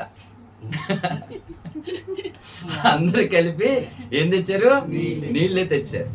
అలాగే ఇప్పుడు ఉన్నటువంటి క్రైస్తవము వాళ్ళు చేస్తారులే ఆ పని, వాళ్ళు చేస్తారులే ఆ పని, వీళ్ళు చేస్తారులే ఈ పని అని మాట్లాడుతూ ఉన్నారు. కానీ అది కాదు, ఒకటే మాట. ప్రతి క్రైస్తుడిగా, స్త్రీ కానీ, పురుషుడి కానీ, సేవకుడి కానీ, విశ్వాసి కానీ, నీవు దేవుడు నిన్ను ఏర్పాటు చేసుకున్నాడు కదా, దేవుడు నిన్ను రక్షించాడు కదా. అంటే నిన్ను రక్షించడానికి దేవుడు ఈ లోకం చేత తృణీకరింపబడ్డాడు, ద్వేషింపబడ్డాడు, అవమానించబడ్డాడు, గాయం పొందబడ్డాడు, ఎంతో వ్యతిరేకత పొందాడు. ఆ దేవుని నువ్వు ప్రేమిస్తే ఖచ్చితంగా ఆయన మీద నీకు అపారమైన ప్రేమ, గౌరవం, ఇష్టం ఉంటే ఖచ్చితంగా ఆయన కొరకు నువ్వు ఏదోటి చేస్తావు. చేయలేకుండా ఎలా ఉంటావు అంటే ఏమీ చేయలేంది ప్రేమ అంటారా? నిజంగా ప్రేమిస్తే ఏమైనా చేస్తామట, రిస్క్ చేస్తామట. అందుకే ప్రేమ గుడ్డిదని, ప్రేమ కాదని, ఇదని అని పేర్లు అంటారన్నమాట. అంటే గుడ్డిదంటే కళ్ళు లేవని అర్థం కాదు, అంత బ్లైండ్గా వెంబడిస్తుందని అర్థం అన్నమాట. అంటే ఆ నమ్మినటువంటి పని కొరకు అంత కమిట్మెంట్, అంత బాండింగ్ ఉంటుందని అర్థం అన్నమాట. హల్లెలూయా. కాబట్టి సమూయేలు ఆ పసిప్రాయములో తల్లి ఒడిలో ఆడుకోవాలి. అవునా, అమ్మ ఎక్కడో నన్ను వదిలేస్తావా, నువ్వు అమ్మ రా, నాన్న నువ్వు రారా, నువ్వు లేకుండా నేను ఎక్కడ ఉండేదంటే అయ్యో అక్కడ ఉండాలి. తీరా అక్కడ ఎవరున్నారు? ఏలీహు కళ్ళు చీకడైపోతున్నట్టు ఒక వృద్ధుడు ఉన్నాడండి. నిజంగా ఈ పాఠం క్రైస్తవ ప్రపంచం అంతా, క్రైస్తవ సమాజం అంతా ఒక్కసారి ఆలోచిస్తే ప్రతి ఒక్కరి జీవితంలో ఇప్పుడు ప్రతిష్ఠితులు అవుతారు అన్నమాట. అయ్యో అవునా, నేను ప్రతిష్ఠితుని కాలేదా, ఇప్పుడు ప్రతిష్ఠితుని కావాలా అని ఖచ్చితంగా ప్రతి ఆలోచిస్తారు. అది ఫైనల్గా లాస్ట్లో చెప్పి ముగిస్తాను. కానీ ఈ సమూయేలు తన తల్లి ఒడిలో కౌగిలిలో ఆడుకోవాల్సినటువంటి ఆ బాలుడు ఇప్పుడు వృద్ధుడైనటువంటి ఏలీ సమక్షంలో పరిచారకుడిగా ఉన్నాడు. ఆ ఏలీకేమో కళ్ళే కనబడలేదు. నిజం చెప్తున్నాను, ఒక చిన్న పిల్లవాడు వృద్ధాప్యంలో ఉన్న ఒక ముసలివాడితో ఎలా స్నేహం చేస్తాడు చెప్పండి? ఈరోజు సంఘాలలోనూ కూడా వ్యక్తులు కూర్చునేటువంటి విధానం, వాళ్ళు వయసు కలిగినటువంటి వ్యక్తుల పక్కనే కూర్చుంటారు. పొరపాటున ఓ పెద్ద వయసు కలిగిన వాళ్ళు అనుకో కూర్చోరు అక్కడ. ముసలోడు అని. నేను మా ఇంటి నుండి బయలుదేరినప్పుడు ఎవరికి అనిపించినా బండి ఎక్కించుకుంటాను. కాకి నుంచి రిటర్న్ వచ్చిన బండి ఎక్కించుకుంటాను. కొంతమంది నన్ను అంటారు, వద్దులే బాబు వళ్ళు వాసన వస్తుంది అంటారు. అంటే కంపెనీలకి వెళ్తారు, రొయ్యల కంపెనీలకి. ఆ కంపెనీలో ఉదయం సాయంత్రం వరకు చేసి అది నీస్ అవుతుంది, స్మెల్ వస్తుంది. వద్దు బాబు, నేను బండి ఆపితే వద్దు బాబు అంటారు. అమ్మ ఎందుకు, దానికేముంది, ఇంటికి వెళ్ళి నేను ఎలా స్నానం చేసుకుంటాను కదా, పర్వాలేదు. మా అమ్మ కూడా ఇదే పని చేసేది. అదే మా అమ్మ అయితే స్మెల్ వస్తుందని వదిలేస్తాను, ఎక్కమ్మా ఏం కాదు అని అలాగే ఆపి ఎక్కించుకుంటాను. నేను అలాగే తెలుసా, తగులుతుంది కదా, వాళ్ళ శరీరం తగులుతుంది కదా. ఇద్దరు ఎక్కుతారనుకో సపోజు, తాకదా శరీరానికి, వస్తుంది. మరి నా తల్లి నా చెల్లి కూర్చుంటే తాకదా, తాకుతుంది. అంటే ఆ స్మెల్ నాకు వస్తుంది. ఏం కాదమ్మా, దానికేముంది, పర్వాలేదు, పట్టించుకోని నేను. సో నిజంగా చెప్తున్నాను, పెద్ద వాళ్ళకి నచ్చినటువంటి వ్యక్తుల పక్కనే కూర్చుంటారు ఈరోజు, మిగిలిన వాళ్ళ పక్కన కూర్చోడానికి ఇష్టపడరు. అంటే దేవునికి ప్రతిష్ఠిత లక్షణాలు ఏవేవి? ఆ పని అవ్వాలనేటువంటి మనసు ఉన్నదా నిజంగానే? లేదు. వృద్ధాప్యంలో ఉన్నటువంటి ఏలీ దగ్గర సమూయేలు సేవ చేస్తూ ఉన్నాడండి. నిజం చెప్తున్నాను, తాను దేని కొరకైతే ప్రతిష్ఠితుడై ఉన్నాడో ఆ పని తన ద్వారా జరగడము కొరకు అక్కడ చిన్న ఆయన ఉన్నాడా, పెద్ద ఆయన ఉన్నాడా, అక్కడ ఎవరున్నారు, ఎవరిని చూడలేదు. అతడు ఏదైతే నేర్పించాడో, ఏ భారం అయితే తనలో ఉందో ఆ భారానికి ప్రతిష్ఠిత అయ్యాడు. ఈరోజు మిగిలినటువంటి వ్యక్తుల్లో ఎందుకు వెంబడిస్తున్నాను పలాయన ఆయన్ని అని అంటే, వాళ్ళ దగ్గర బోల్డ్ డబ్బు ఉంది. నన్ను అన్నారు, జోసఫ్ ఎంతకాలం నువ్వు ఇందులో ఉంటావు, ఆఫర్ మినిస్ట్లో నువ్వు బయటకు వచ్చావంటే బోల్డ్ డబ్బు ఉంటుంది నీ దగ్గర అన్నారు. నీ డబ్బు ఎంతకాలం ఉంటుంది చెప్పు, నా దగ్గర సత్యవాక్యం ఉంది. వాక్యం పెట్టి నేను బ్రతుకుతున్నాను కానీ డబ్బుని పెట్టి నేను బ్రతకట్లేదు. ఎందుకంటే మనుషుడు రొట్టు వలన మాత్రమే కాదు కానీ దేవుని నోటి నుంచి ప్రతి మాట వలన బ్రతుకునని వాక్యం సాక్ష్యం ఇస్తుంది. కనుక ఈ రోజు నేను బ్రతకడానికి కారణం ఏంటంటే వాక్యము, సత్యవాక్యము. అపోస్తులైన పౌలు ద్వారా తిమోతి పొందుకున్నట్లుగా ఈరోజు దైవజనులు ఓఫిరి గారి ద్వారా నేను అటువంటి శ్రేష్టమైన వాక్యాన్ని పొందుకున్నందువల్లనే ఇంత భయంకరమైనటువంటి రోగంలోనూ కూడా బ్రతకడానికి ఇష్టపడ్డాను. సువార్త సేవ 20 సంవత్సరాలు చేశాను, సంఘ సేవకునిగా బ్రతికాను, వ్యతిరేకత అవమానాలు పడ్డాను. కారణం ఏంటంటే ఆ వాక్యానికి నేను ప్రతిష్ఠితున్నంతే. హల్లెలూయా. నేను ఏదైతే విన్నానో, ఏదైతే చూశానో దాన్ని చెప్పక ఉండలేనని ఆనాడు ఆదిమ అపోస్తులైనటువంటి పేతురు, యోహాను ఏదైతే తీర్మానం చేసుకున్నారో అదే తీర్మానానికి కట్టుబడి నేను ఈరోజు పని చేస్తూ ఉన్నాను.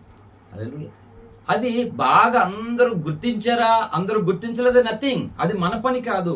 మనకు దేవుడు అప్పగించినటువంటి పని పట్ల మనం ఎంత భారం కలిగి ఉన్నామని చూసుకోవాలి. కానీ ఈరోజు క్రైస్తవులు ఏం చేస్తున్నారు? 2:21 ప్రకారంగా ఫిలిప్పీలో యేసుక్రీస్తు కార్యాలు చూడడం లేదు, ఎవరి కార్యాలు వాళ్ళు చూసుకుంటున్నారు. ఆయన వదిలేశారు. మరి ఎందుకు యేసయ్య సిలువ మీద వేలాడాడు అంటే గుడ్ ఫ్రైడే రోజు పాటలాడేస్తారు. సిలువలో సాగింది యాత్ర, మేము మాత్రం చర్చికి అసలు రాము అంటే గుడ్ ఫ్రైడే రోజుని మాత్రం సిలువ పాటలో, మిగిలిన రోజులు ఏమీ లేదు. మరి సిలువ అప్పుడేనా అంటే ఒక గుడ్ ఫ్రైడే రోజునే జ్ఞాపం చేసుకోవాలా సిలువను? అంటే ప్రతిష్ఠితుడైతే అలాగే వదిలేసి వెళ్ళిపోతాడా యేసుని? ఇలా మాట ఒక్కొక్క పాట ఒక్కొక్క విధంగాని ఎవరికి నచ్చిన వేలో వాళ్ళు వెళ్ళిపోతున్నారు. అందరూ తమ తమ సొంత కార్యాలే చూసుకున్నారు. మరి రేపు వద్దుట రెండోసారి యేసు రాబోతూ ఉన్నాడని సత్యం ఎవరికి? ఆ సంగతి ఎవరికి? అంటే రక్షణ పొందిన వారు అందరికీ వద్దు, అది అందరికీ కావాలి. అందరికీ రక్షణ పొందిన వారందరికీ రెండో రాకడ కావాలి కానీ వీళ్ళు మాత్రం యేసుక్రీస్తు కార్యాలు చూడరా? మరి ఎట్లా? అందుకని ఆ బిడ్డను దేవునికి ప్రతిష్ఠించింది. ఆ ప్రతిష్ఠించబడినటువంటి బిడ్డ ఏం చేశాడంటే ఇశ్రాయేలు సర్వ సమాజం అంతా కూడా తాము నడవలసినటువంటి మార్గమును వారికి తెలియపరిచాడు, బోధించాడు మాట. హల్లెలూయా. తాను కూడా ఎన్నో పోరాటాలు చేశాడు సమూయేలు కోసం.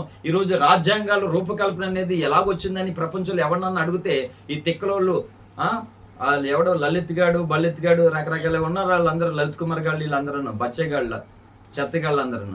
అసలు బైబుల్లోంచి పుట్టింది అసలు రాయిన రాజ్యాంగం అట. అసలు ఇశ్రాయేలీల కథ నుండే సమూయేలే మొదటి రాజ్యాంగాన్ని రూపకర్త సమూయేలు. ఆ తర్వాత ప్రపంచమైనటువంటి రాజ్యాంగాలు ఒకటొకటి వచ్చాయి. బైబుల్లో ఉంది మొదటి రాజ్యాంగం.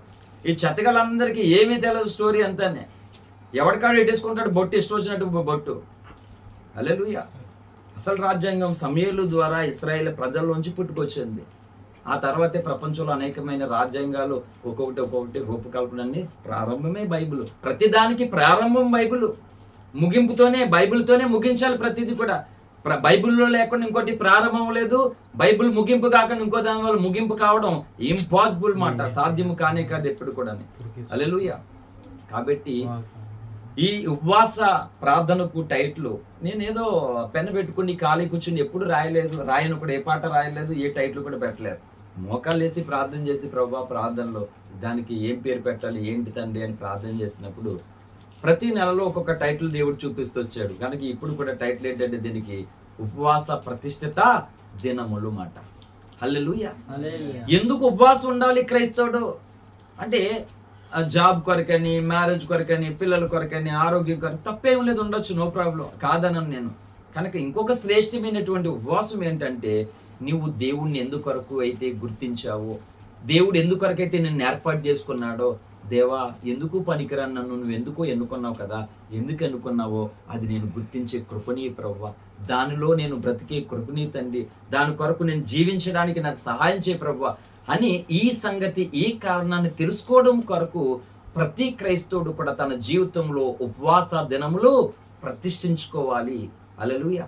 అంత మాత్రమే కాక ప్రజలు దేవుని తట్టు తిరగాలని, మనం దేవునిలో ఎదగాలని, దేవుని కొరకు శూరమైన కార్యాలు చేయాలని, దాని కొరకు దేవుని అభిషేకాన్ని, దేవుని శక్తిని పొందుకోవడం కొరకు కూడా ఉపవాస దినాలు మనం ప్రతిష్ఠించుకోవాలి. అంటే ఈ ప్రతిష్ఠిత దినములు మనల్ని ఏం చేస్తాయంటే అదివరకు లేనటువంటి ఒక వ్యక్తిత్వమును, అదివరకు లేనటువంటి ఒక జీవితాన్ని, అదివరకు లేనటువంటి ఒక అభిషేకాన్ని నీకు నాకేం చేస్తాయంటే కలుగజేస్తాయి మాట. అందుకు ప్రతి క్రైస్తవుడు ఉపవాసం ఉండాలి. చెన్నైకి 2015 ఆ ప్రాంతానికి వెళ్ళినప్పుడు అక్కడ నాకు ఒక బిరుదు ఇచ్చారు, పెట్ట కొంచెం కోతగనం అని. 2015లో అక్కడ చెప్పానమాట, boost is the secret of my energy అని. Boost is the not secret of the my energy, fasting is the secret of my energy అని చెప్పాను నేను. అంటే బూస్ట్ తాగితే 6 కొట్టేస్తాడంటే ఎవడు పడతాడు 6 కొట్టేస్తాడా? లేదు, కొట్టివాడిని పెట్టినా కొట్టకుండా డెకోట్ అయ్యి వచ్చేస్తాడు. Fasting is the secret of my energy అంటే ఉపవాస ప్రార్థనలో ఉన్నటువంటి శక్తి, అభిషేకం ఏం చేద్దంటే నిన్ను దేవుని కొరకు ఒక రోషం కలిగిన వ్యక్తిగా నిలబెడతాది అన్నమాట. హల్లెలూయా. నేను అన్యుడిగానే ఉన్నప్పుడు నా 10th క్లాస్లో ప్రభునే ఎరగక మునుపు 7 శనివారాలు నేను ఉపవాసం ఉండి దేవుడికి ప్రార్థన చేశాను. 10th క్లాస్ నాకు 400 మార్కులు కావాలని. అన్యుడిగా ఉండి ఉపవాసం ఉన్నందుకు కూడా నా ప్రార్థన దేవుడు విన్నాడండి. హల్లెలూయా. నేను అన్యుడైనప్పుడు ఉపవాసం ఉంటే నిన్న దేవుడు, నేను క్రైస్తవుడై ఉపవాసం ఉంటే విన్నాము అన్న ఈ రోజు ఇంకా బ్రతుకుండి సేవ చేస్తున్నాను అనమాట. వినకపోతే బ్రతుకు లేదండి. అంటే దేవుడు వినడానికి ఇష్టపడుతున్నాడు. ఏరి ప్రార్థన చేసేవాళ్ళు ఏరి ఇలా ప్రతిష్ఠించుకుని కూడుకుని ఒక అంశము కొరకు, ఒక ఆశయము కొరకు ప్రార్థించేవారేంటి? కనుక పొగడ్డానికి మాటలు చెప్పట్లేదు కానీ సిస్టర్ గారు, గ్లోరీ గారు, తన లోపల ఉన్నటువంటి ఆ భారము, ఆశయము అనేకులు ప్రజలు గుర్తించాలి. అంటే గుర్తించడం అంటే తను పొగడమని కాదని అర్థం. ఆ ఉద్దేశంలోనికి ప్రజలు మార్పు చెందాలి. నామకార్థం ఉండిపోకూడదు. నా జీవితంలో ఏదో జరిగింది, నేను బలహీనంగా ఉన్నాను కాబట్టి దేవుని కొరకు నేను ఏం చేయలేను, నిస్సాయిగా అలా ఉండిపోకూడదు. నా జీవితం కూడా ఇలా జరిగింది కదా, కనుక నేను దేవుని కొరకు ఏదో చేయాలనుకున్నాను కాబట్టి ఈ మంట అందరిలోనూ రగలాలి, అందరూ దేవుని కొరకు ఏదో చేయాలనే కసి ఆమెలోనికి దేవుడు పెట్టాడు. కనుక ఆమె పూనుకుంది, ప్రార్థిస్తుంది. కనుక ఆ పని జరగడానికి దేవుడు ఏం చేస్తున్నాడంటే ఒక్కొక్క ద్వారాన్ని తెరుస్తూ వచ్చాడు. ఇప్పుడు ఆమె ఒక్కరిని అనుకోవడానికి అవకాశం ఉందంటే లేదు. సమూహం సంఖ్య ఏమవుతుందంటే పెరుగుతూ ఉన్నది అన్నమాట. ఇంకా ఇతర స్థలాల నుంచి కూడా మేము వస్తాం అంటే రేపు పొద్దున ఇంకా పెద్ద దండు అయిపోతుంది. దండు ఇక్కడ స్థలం సరిపోదు మనకి. ఒక ఫ్లాట్, ఒక పెద్ద స్థలం తీసుకోవాలి త్వరలోను. హల్లెలూయా. అవసరమైన దేవుడు ఇచ్చేస్తాడు ఖచ్చితంగా అనమాట. హల్లెలూయా. ఆకాశ పక్షుల్ని పోషించే దేవుడు మనకి ఇస్తాడు. కాకులు, కొంగలు ఈ పెట్టలో లేచి పొద్దున్నే రమ్య ఏమన్నా ఆడతాం ఈరోజు మీ ఇంటికి వచ్చేమంటామని ఏమన్నా అడితే అయ్యి తమ పుట్టించిన దేవునికి మొర పెడుతుంది ప్రతి జీవరాశి కూడా, ప్రతి ప్రాణికోటి. ఒక్క మనిషి తప్ప ప్రతి జీవరాశి, ప్రతి ప్రాణికోటి కూడా ఆ భగవంతుని స్మరణ కోరుకుంటున్నాయన్నమాట తమ జీవితంలోనూ. కానీ మానవుడు మాత్రం తన సొంత అభిప్రాయం మీద ఆధారపడి పుట్టించిన దేవుడిని పక్కన పెట్టేసి నచ్చిన ఆలోచన కొరకు పరుగులెడుతూ ఉండిపోయాడు. అందుకనే ఆ ఫిలిప్పీ 2:21 రాయబడతా అందరూ తమ సొంత కార్యాలే చూసుకుంటున్నారు. అంటే రక్షణ పొందక మునుపు నువ్వు ఎలాగైతే నీ కార్యాలను కొరకు బ్రతికేసావో, నీ జీవితం అంతా బ్రతికేసావో, నీ కష్టం, నీ బలం అంతా బ్రతికేసావో, రక్షణ పొందిన తర్వాత కూడా నీ శక్తి, నీ ధనము, నీ బలం అంతా దాని కొరకేనా? అందుకనే క్రైస్తవ పాటల్లో ఒక పాట, కానుకల కొరకు ఒక పాట ఉంటుంది. సమర్పణ చేయము ప్రభునకు నీ దేహము, ధనము, సమయము. అంటే అవి కూడా ప్రతిష్ఠించాలంట, దేవుడికి అర్పించుకోవాలంట. కానుక ఇచ్చేసి దులిపేసుకుంటారు చాలా మంది. దేహము, ధనము, సమయము. ప్రతి క్రైస్తవుడు కూడా కష్టపడడం నేర్చుకోవాలండి, కష్టపడాలి. ప్రతి సేవకుడు కూడా తమ పిల్లలకి కష్టపడడం నేర్పించాలన్నమాట. పాస్టర్ల కొడుకు కష్టమేమీ లేదు ఈరోజు, ఎందుకంటే మా నాన్న అన్ని హ్యాపీగా వచ్చేసాడని వెళ్ళిపోతున్నారు అనమాట. కాదు, కష్టపడాలి, దేహముతో కష్టపడాలి, ధనము దేవునికి అర్పించాలి, సమయాన్ని కూడా ఇవ్వాలి. అంటే ఆ సమయం అంటే ప్రార్థన సేవ, స్వార్థ సేవ, వాక్య పరిచర్య సేవ, ఇదంతా కూడా సమయం ఇవ్వడమే కదా దేవునికి. ఇంకో బ్రదర్ పగలంతా పని చేసుకుని వచ్చి మళ్ళీ ఇప్పుడు ఈ సమయంలో దేవుని ప్రజలు ఉన్నారు, కాసేపు వాళ్ళతో గడపాలని ఎంతో దూరంతో ఆస్తో బ్రదర్ వచ్చారు. అయినప్పుడు ఆయన జీవితంలో ఒకప్పుడు భయంకరమైనటువంటి మరణకరమైనటువంటి పరిస్థితి మలేషియా దేశంలో ఎదుర్కొని బ్రతుకుతాడనేటువంటి నమ్మకం లేనటువంటి స్థితిలో దేవుడు తనను స్వస్థపరిచి సేవలో దేవుడు తనని వాడుకుంటూ ఉన్నారు. హల్లెలూయా. కాబట్టి అందరూ సేవ చేయాలి, అందరూ దేవుని పని చేయాలి. విస్తారమైనటువంటి దేవుని పని ఉంది, కానీ ఆ పని నేను చేస్తాను అన్న ఏరి ఎవరు ప్రతిష్ఠితులు అవుతారు దేవునికో తెలుసా? చూడండి, ఫైనల్గా వాక్యం చూపించి నేను ఇంకా ముగిస్తాను. యెషయా గ్రంథము 6వ అధ్యాయం వచ్చినట్లయితే 6వ అధ్యాయము 6వ వచనం నుండి చదువుదాం. అప్పుడు ఆ శరాపులలో ఒకడు తాను బలిపీఠము మీద నుండి కారుతో తీసిన నిప్పును చేత పట్టుకుని నా యొద్దకు ఎగిరి వచ్చి నా నోటికి దాన్ని తగిలించి, ఇది నీ పెదవులకు తగిలిన గనక నీ పాపమునకు ప్రాయశ్చిత్తమైను, నీ దోషము తొలగిపోయాను అనెను. అప్పుడు నేను ఎవరిని పంపెదను, మా నిమిత్తము ఎవడు పోవునని ప్రభు సెలవేయగా వెంటిని. అంతటా నేను చిత్తగించుము, నేనున్నాను, నన్ను పంపుమనగా ఆయన నీవు పోయి ఈ జనుతో ఎట్లనము అంటున్నాడు. అంటే దేవుడే చెప్తూ ఉన్నాడు, విస్తారమైన పని ఉన్నది, ఇంత కార్యం ఉంది, కానీ చేసేవాళ్ళు ఏరి, పనికి సమర్పించుకున్న వాళ్ళు ఏరి అని అంటే ఎవరు ముందుకు రావట్లేదు. దేవుడు తన బాధ ప్రవక్తకి, యెషయా ప్రవక్తకి తెలియపరుస్తుంటే ఏమన్నాడు అంటే, నేనున్నాను, నన్ను పంపు అన్నాడు. అంతకు ముందు ఏమన్నాడు, నేను అయోగ్యుణ్ణి, నాకు ఏమీ తెలియదు, నా చేత కాదు అది అని మాట్లాడాడు. అపవిత్రమైన పెదవుల గలవాడునని చెప్తున్నాడు. అంటే ఈ అపవిత్రమైన పెదవులతో ప్రార్థించడానికి కానీ, బోధించడానికి కానీ, మాట్లాడడానికి నాకు అర్హత, యోగ్యత లేదు.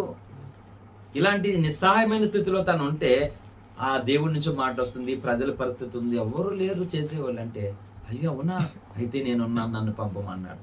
కనుక స్వతహాగా ఎవరు బలవంత పెట్టకూడదు, నీకు నీవే స్వతహాగా దేవుని పని ఉంది, సో నేను చేయగలిగింది చేయడానికి నేను అప్పగించుకున్నాను. కొంతమంది ఏదైనా సరే ఎవరికి వాళ్ళు వెళ్ళిపోతారు, వాళ్ళు చూసుకుంటారులే, వీళ్ళు చూసుకుంటారు అనుకుంటారు. కాదు, అంటే ఆ భాగ్యం దేవుడు నీకు ఇచ్చాడనమాట. నేను చెప్తున్నాను, యథార్థంగా చెప్తున్నాను. లైవ్లో నేను చిన్నవలస సంఘంలోను కూడా చీపురు పట్టుకుని ఇప్పుడు కూడా నా సంఘాన్ని నేను తుడుచుకుంటాను. ఎవరో వస్తారు, వాళ్ళు చేస్తారు, నేను వదిలేసుకోను. ఎవరు రాకపోతే ఎవరుంటే వాళ్ళు చేసుకుంటాను. యాక్చువల్లీ మా అన్నయ్య ఉంటే సాధారణంగా నేను ప్రార్థనలోంచి లేచేసరికి మా ఎనోషాలు ఆడి అంతా క్లియర్ చేసి మొత్తం వేసేస్తే వెళ్ళిపోతాడు. ఒకసారి అవ్వకపోతే అన్నీ కుదరకపోయినా, లేకపోతే వేరు కార్కి ఏదైనా అయితే, ఎవరు లేకపోతే నేనే చీపురు పెట్టి తుడుచుకోండి, ఎవరిని వస్తే బరకాలు వేసుకుంటాను. అప్పుడు ఇప్పుడైతే ఆరోగ్యవంతుడిగా ఉన్నాను, మొత్తం ఓపిక లేని సమయంలో కూడా లేచి ప్రార్థన చేసుకుని చర్చిలోనికి వెళ్ళి అయ్యో ఎక్కడెక్కడ అన్నీ సర్దుకుని మొత్తం క్లీన్ చేసుకుని అన్నీ వచ్చి పట్టుకుంటాను. అవసరం అయితే నేను వాక్యం చెప్తాను, అవసరం అయితే ఆరాధన నేను చేస్తాను, అవసరం అయితే ప్రార్థన చేస్తాను. సో నా వరకు ఏంటంటే అక్కడ ఒక పని ఎవరు లేనందువల్ల నా పని ఆగిపోకూడదు. ఇంకా చెప్తున్నాను, ఎవరు లేకపోతే వంట కూడా నేను చేస్తాను, నేర్చుకున్నాను అది కూడా. హల్లెలూయా. అంటే ఆగిపోకూడదు మాట. చూసా నేను ఎన్నో విషయంలో ఆ పని అలాగే ఆగిపోయింది. ఎందుకు ఆగిపోయింది అంటే ఆ పని చేసేవారు రాలేదు. అంటే నేను వెళ్ళకపోతే ఎవరో చెయ్యరు. అప్పుడు తెలియాలి పాస్టర్ గారికి నా విలువేంటో, అప్పుడు తెలియాలి. అదంట తప్పు, అది తప్పు. హల్లెలూయా. దేవుడు విలువైన వాడని నువ్వు వెరిగితే అలాంటి మాటలు నువ్వు మాట్లాడవు మాట. హల్లెలూయా. కాబట్టి ముందేముందండి, ఆయన పెట్టినటువంటి భిక్ష ఈ ఊపిరి మాట, ఈ ప్రాణము. కాబట్టి దేవుడు ఈ భాగ్యం నాకు ఇచ్చాడు. కొన్నిసార్లు అన్ని స్థలాల్లో వడ్డించడానికి అవకాశం ఉండదండి, వడ్డించడానికి అవకాశం ఉండదు. వడ్డించడానికి కొంతమంది ఆతృత పడతారు, తినేసిన తర్వాత ప్లేట్లు తీయడానికి వడ్డించిన వాళ్ళు తీసుకోలేరా అని మాటలు వస్తాయి. అంటే ప్రతిష్ఠించుకున్నటువంటి వారి లక్షణాలు ఎలా ఉంటాయా? లేవు. నా భాగ్యం అది కూడా. దైవజనులు ఓఫిర్ గారు ఎన్నోసార్లు అన్నారు, భక్తుల దగ్గర కూర్చోవడం కంటే గొప్ప పని ఇంకేమీ లేదన్నాడు ఆయన. హల్లెలూయా. అలా కూర్చోండి, వాళ్ళు దేవుని సువార్త చేసి దేవుని మాటలు చెప్పి వాళ్ళకి కొంచెం అలసటగా ఉంటే వాళ్ళ కాళ్ళు ఒత్తి వాళ్ళు వేసుకున్న బట్టలు తీసి వాచ్ చేసేసి వాళ్ళకి మళ్ళీ అప్పచెప్తే ఎంత ఆశీర్వాదమో, దీనికంటే గొప్ప ఆశీర్వాదమే లేదన్నాడు ఆయన. హల్లెలూయా. చేశారు అలాగా, భక్తులందరూ అలాగా. ఆ తరములో వాళ్ళు ఎదుట ఉన్నటువంటి నాయకులు భక్తుల పనులు వాళ్ళు చేశారు. ఆ తర్వాత వాళ్ళని కూడా దేవుడు ఉన్నత స్థితిలో పెట్టాడు. అలాగే మనము కూడా ఈరోజు శిష్యుడిగా మనం ఒదిగిపోతే, శిష్యుడిగా మనం చేయవలసినటువంటి పని మనం చేయడానికి ఇష్టపడితే, దేవుడు తర్వాత మనల్ని గురువు స్థానంలో తీసుకెళ్ళి పెడతాడు. మంచి శిష్యువే మంచి గురువు కాగలుగుతాడు. శిష్యుడిగా లేనటువంటి ఏ వ్యక్తి కూడా ఎన్నటికీ కూడా గురువు కాలేడు. కాబట్టి ఈనాడు క్రైస్తవ ప్రపంచంలో, క్రైస్తవ సంఘాలలో శిష్యులు కాని గురువుల స్థానంలో ప్రజలు ఉన్నారన్నమాట, నాయకులు ఉన్నారు. నాయకత్వ లక్షణాలు లేని నాయకులు సంఘాలను ఏలుతూ ఉన్నారు. శిష్యులుగా ఉండడానికి ఇష్టపడలేనటువంటి ఒక గురువులు గురు స్థానంలో కూర్చొని ఉన్నారు. మరి సంఘాలు పాడైతే బాగుపడతాయా? పాడైపోతాయి. అందుకని ఈ సందేశము, ఈ ఉపవాస ప్రతిష్ఠ దినముల కొరకు ఈ పాంప్లెట్ని కూడా ఆయా స్థలాల నుండి ఇతరితర స్థలాల్లో చూస్తున్న ప్రతి ఒక్కరికి కూడా ఈ సందేశం అవసరము. స్త్రీ అయినా, పురుషుడైనా, సేవకుడైనా, సేవకులైన, విశ్వాస అయినా సమయలు వలె మనము దేవునికి ప్రతిష్ఠితులు అవ్వాలి. ఎప్పటి వరకునో? ఈ ఆదివారం వరకేనా? ఈ సంవత్సరం వరకేనా? 41 రోజా, 21 రోజా అంటే కాదు. బ్రతుకు దినములన్నటి ప్రభు రాకడా, లేకపోతే మన పోకడ వరకు నేను దేవునికి ప్రతిష్ఠితుడిని, ఆయన అప్పగించినటువంటి పని కొరకు నేను బ్రతుకుతాను అనే తీర్మానం, సమర్పణ మనం చేసుకుని, తోమా గారు ద్వారా మనం పొందినటువంటి రక్షణ మనలోనే ఉండిపోకూడదు. అంటే మనం ఏం చేయాలంటే తోమా గారి వలె ఆ రక్షణ యొక్క విలువను అనేకులకి ప్రచురపరచాలి. దాన్ని స్వార్థ ప్రచారం అంటారు అన్నమాట, స్వార్థ ప్రచురణ అంటారు. హల్లెలూయా. కనుక పసిబాలుడైనటువంటి సమూయేలు పెద్దవాడైన వృద్ధుడైనటువంటి ఏలీ దగ్గర ఏం చేస్తున్నాడో పరిచర్య చేస్తున్నారు, పరిచారం చేస్తున్నారు. కనుక ఈరోజు డబ్బున్న వాళ్ళతోనే పరిచర్య చేస్తారు, గొప్ప వాళ్ళతోనే చేస్తారు. బీద వాళ్ళతో ఎందుకు చేయరు? అంటే వాళ్ళ దగ్గర ప్రత్యక్షతలు లేవా? ఏమీ లేవంటే బీదవాడి జ్ఞానం తృణీకరింపబ బైబిల్లోనే రాయబడి ఉంది. కనీసం బైబిల్లో రాయబడిన సంగతి కూడా భాషలో చదివి కూడా బీదవాడి జ్ఞానాన్ని ఇంకా తృణీకరిస్తున్నారంటే ఖచ్చితంగా రేపొద్దుట న్యాయ తీర్పు ఎదుట వీళ్ళు విమర్శనకు లోనవుతారు అన్నమాట. అంటే దేవుడు ఎంత స్పష్టంగా రాయించాడండి, బీదవాడి జ్ఞానం తృణీకరింప. అయ్యో యేసయ్య ముందే రాయించేశాడు కాబట్టి నేను బీదవాడి జ్ఞానాన్ని ఎప్పుడు తృణీకరించకూడదు అని అనుకోవాలి. కానీ ఉన్నదే లేఖనాన్ని చదివి కూడా తృణీకరిస్తున్నారు వీళ్ళు. హల్లెలూయా. కాబట్టి చెప్తున్నాం, 40 నిమిషాల ప్రసంగం, గంట ప్రసంగం, 5 నిమిషాల ప్రసంగం అనేది ఇంపార్టెంట్ కాదు. కానీ మనం ఏమి వింటున్నామో అది ఇంపార్టెంట్ మాట. ఎందుకు వింటున్నామో అది ఇంపార్టెంట్ మాట. ఆ విన్నదాన్ని మన జీవితంలోనికి ఆచరించి, ఆ తరములో సమూయేలు దేవునికి ప్రతిష్ఠితుడిగా ఉన్నప్పుడు తన జీవితం ఎలా మార్పు నొంది, దేవుడు ఎంత శిఖరాన్ని తను పెట్టాడో మనం చూడాలి. కనుక ఈనాడు కూడా ఇప్పుడున్న క్రైస్తవ సమాజం కూడా ఈ తరములో మనము కూడా దేవుడికి ప్రతిష్ఠితులు అవుతే, సమూయేలుని హెచ్చించిన దేవుడు మరి మనల్ని హెచ్చిస్తాడా? హెచ్చించడా? హెచ్చిస్తాడు డెఫినెట్లీగా. కానీ వీళ్ళు ప్రతిష్ఠితులు కాకుండా ఇంకో స్థానాన్ని కోరుకుంటున్నారు, శిష్యులు కాకుండానే గురువు అయిపోవాలనుకుంటున్నారు, కష్టపడకుండానే ఆశీర్వాదం పొందాలనుకుంటున్నారు, అవమానం పొందకుండానే అభిషేకం కావాలనుకుంటున్నారు. సాధ్యమేనా? సాధ్యము కాదు. చాలా మంది అవసరాన్ని బట్టి సేవకురాలకి చెప్తున్నాను. ఈ మధ్య పోస్టులో పెట్టారు ఒకరు, దైవ సేవకులను దేవుడు పిలిచాడు సేవ కొరకు. ఆ సేవకులకి పెళ్ళయింది, నేను కూడా అలా పెళ్లి చేసుకున్నాను. ఆ తర్వాత భార్యలు వచ్చారు. మరి అలాంటి భార్యలు ఏం చేయాలి అంటే నేర్చుకోవాలి వాళ్ళు ఖచ్చితంగానే. పాస్టర్ గారిని చేసుకున్నాను, పాస్టర్ గారి భార్యని అయిపోయాను కదా అని చాలా మంది అయిపోయి నష్టపోతున్నారు వాళ్ళు. చాలా మంది, నా భార్య అనే లేదు, నా చెల్లి అయినా లేదు, ఇంకొకరైనా లేదు, ఎవరైనా సరే ఐ డోంట్ కేర్. కాబట్టి దేవా, నీ సేవకుడిని నువ్వు పిలుచుకున్నావు, నీ సేవకుడిని నేను చేసుకున్నాను, కాబట్టి ఆ పనికి నేను సహకారిగా ప్రతిష్ఠించబడాలి అని అనుకోవాలి వాళ్ళు. ఆ ప్రార్థన చేయాలి, ఉత్తమమైన ప్రార్థన. ఎదురు చేసి ఇంకొక ప్రార్థన చేసినందువలన వాళ్ళు జీవితకాలం అంతా కూడా సేవకురాళ్ళు అనేటువంటి స్థానమునకు యోగ్యురాళ్ళు ఎన్నడూ కారు. కాబట్టి సేవకులను చేసుకున్నటువంటి సేవకురాళ్ళారా, మీరు ఎందుకు సేవకురాళ్ళు అయ్యారో ఈ మాటల ద్వారా అయినా మార్పు నంది సేవకురాల యొక్క స్థానం మీద ప్రతిష్ఠింపబడాలని నా హృదయాభిలాష. హల్లెలూయా. కాబట్టి కోపం వస్తే మరి కొన్ని మాటలు వాళ్ళు కోపడతారని వీళ్ళు రేపు నుంచి రానిరేమని భయపడాలా? ఈ నామం ఎంత మాత్రం ప్రకటించడానికి వీలు లేదన్నారన్నమాట. ఊరుకున్నారు వాళ్ళు. మేము విన్న వాటిని కన్న వాటిని చెప్పక ఉండలేమన్న. నడువు లాగేస్తున్నారు వాళ్ళారా, దేవుడికి స్తోత్రం చెప్దాం. హల్లెలూయా, హల్లెలూయా, దేవుడికి స్తోత్రం. హల్లెలూయా. కాబట్టి మన ప్రసంగాలు అన్నీ ఉంటే, వ్యాధులు పోవాలి యేసునామంలో, అప్పులు పోవాలి యేసునామంలో, తిప్పల పావాలు వేస్తున్నాములో, అంతే కదా, ఏం పావలే, ఒళ్ళు నొప్పులు పావాలు వేస్తున్నాములో. తిమోతి గారు ఇప్పుడు హల్లెలూయా హల్లెలూయా. నేను పాస్టర్లు ఈసేవారి నుంచి ఆసవ తోక కోసం మేకలు తిరిగేస్తున్నారు శుభ్రంగానే, మనం కూర్చుని చెప్పేస్తాం చక్కగానే. హల్లెలూయా. కాబట్టి ప్రభునందు ప్రియమైనటువంటి సహోదరి సహోదరులారా, కనుక సిస్టర్ గ్లోరీ గారు ఇంతమంది దేవునికి ప్రతిష్ఠితులు అవ్వడం కొరకు తను తాను ప్రతిష్ఠించుకుని 6 నెలలుగా ఎంతో కఠోరమైనటువంటి పరిస్థితుల్లో, ఓ పక్క నేను అనుకుంటా, ఈ రెంట్ ఎలా కడుతున్నారు సిస్టర్ గారికి, ఏ జాబ్ లేదు, ఎలాగా ఈ రెంట్ కట్టుకొని వస్తున్నటువంటి వారందరికీ ఆతిథ్యం ఇస్తూ, ఇతర కార్యక్రమాలు, ఇతర కష్టాలలో వారికి సహకరిస్తూ ఎట్లా అని నేను కూడా ఆలోచిస్తూ ఉంటాను. ప్రభువా, కాకుల్ని పోషించావు, ఏలియా ప్రవక్త ద్వారా అదే కాకిని ఏలియా ప్రవక్తకు ఆహారం పంపించావు, అంటే ఆ కాకులను పోషించావు, అదే కాకు ద్వారా ఏలియాను పోషించావు, కాబట్టి నువ్వు చేస్తావు తండ్రి, నువ్వే చేయాలి, మరి ఇంకెవరున్నారు దిక్కు అని ఆమె విషయంలో కూడా నేను ఏలియాని కాకులను కూడా జ్ఞాపకం చేసుకుంటాను. అవసరమైనప్పుడు నేను కాకిని అవుతాను, ఆమెకి ఏలియాని కూడా అవుతాను. హల్లెలూయా. 2 అవుతాను. హల్లెలూయా. కాబట్టి జనవరి, ఫిబ్రవరి, మార్చి, ఏప్రిల్, మే 5 నెలలు చూస్తున్నాం మేము. ఒక్కొక్క నెలలోనూ కూడా ఇలా ఉపవాస దినములు ప్రతిష్ఠించుకొని ప్రార్థిస్తూ ఉన్నప్పుడు విపరీతమైనటువంటి వ్యతిరేకతలు, ఆటంకాలు వస్తూ ఉన్నాయి, ఆశ్చర్యకార్యాలు చేస్తూ ఉన్నాడు. ఈ ప్రాంతాలలో ఎక్కడెక్కడ ఉన్న మమ్మల్ని దేవుడు ఇతర దేశాలకి, ఇతర రాష్ట్రాలు కూడా పరిచయం చేశాడు ఈ ప్రార్థనలోనే. అవునా కదమ్మా సిస్టర్ గారు? ఈ ప్రార్థనలోనే ఏంటి, అమెరికా నుంచి ఒకరు, లండన్ నుంచి ఒకరు, కోవిడ్ నుంచి ఒకరు ఫోన్ చేస్తున్నారు ఈ ప్రార్థనలోనే. అంటే ఖచ్చితంగా మనం ప్రార్థనకు పూనుకుంటే ఏం జరుగుతాయి? వ్యతిరేకతలు వస్తాయి, ఆశ్చర్యాలు చూస్తాం. అందుకే పోయిన నెలలో ప్రసంగము ఆందోళనలో ఆనందం అనే టైటిల్. ఆందోళనలో ఏంటంట? ఆనందం. ఇశ్రాయేలు తరివేస్తున్నాడు రాజు, ఐగుప్తు రాజు సైన్యముతోటి. వెనక చూస్తుంటే అయ్యి బాబు రమ్యతో పరిగెత్తే పరిగెట్టలేకపోతే ఆయాసం వచ్చేస్తుంది బాబు, పేషెంట్ కదా సభ్యాన్ని పరిగెట్టకపోతే. ఇది పరిస్థితి. అంత భయంతో పరిగెడితే తీరా అక్కడ ఏసీ రూమ్లోకి వెళ్ళిపోయాం, ట్రైన్లోకి. అమ్మయ్య చక్కగా ఉంది, ఎవడో రాడు ఇక్కడికి శుభ్రశేపిక.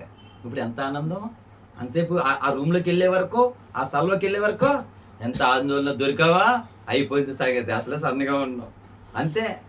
ఆందోళనలో ఆనందం. ఇశ్రాయేలు పరిస్థితి వెనక గొయ్యి ముందు నుయ్యి అన్నట్లుగా ఎర్ర సముద్రం పక్క, వెనకాల శత్రు పక్క. ఆ తర్వాత సముద్రాన్ని పాయలుగా చీల్చిన తర్వాత పాడేస్తున్నారండి పాటలు. అంతా తగ్గిపోయిన తర్వాత ఎవరన్నా పాడేస్తారు పాట. హల్లెలూయా.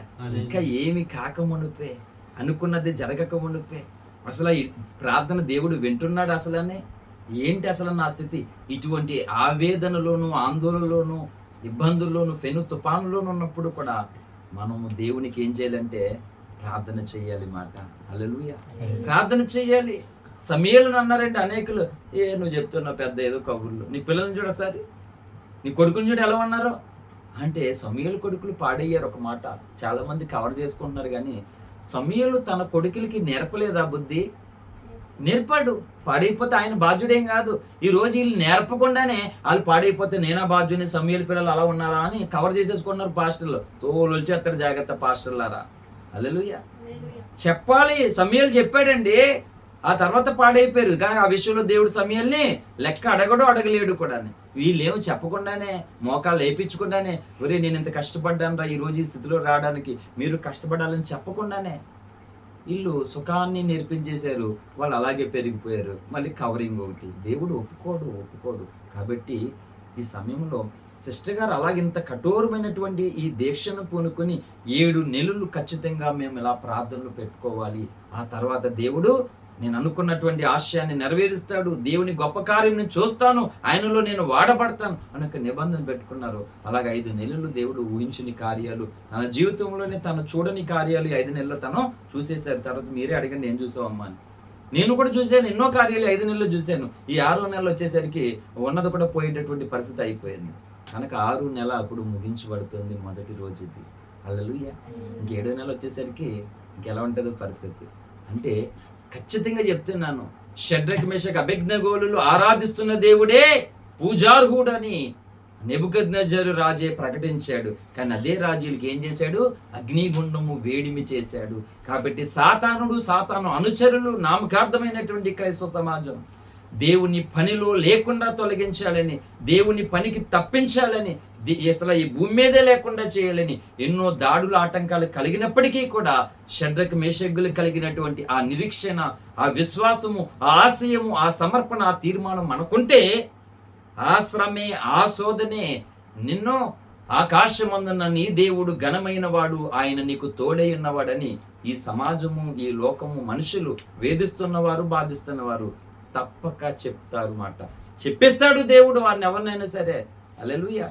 కాబట్టి మరొక మాట ఏంటి అంటే, సమేలు లాగప్పుడు మనం ఏం చేయాలంటే ఆయన పని కొరకు, ఏ పని ఆ పని అంటే సర్వ మానవాళి రక్షణ పొందడం వచ్చినటువంటి బాధ్యత నువ్వు తీసుకోవాలి.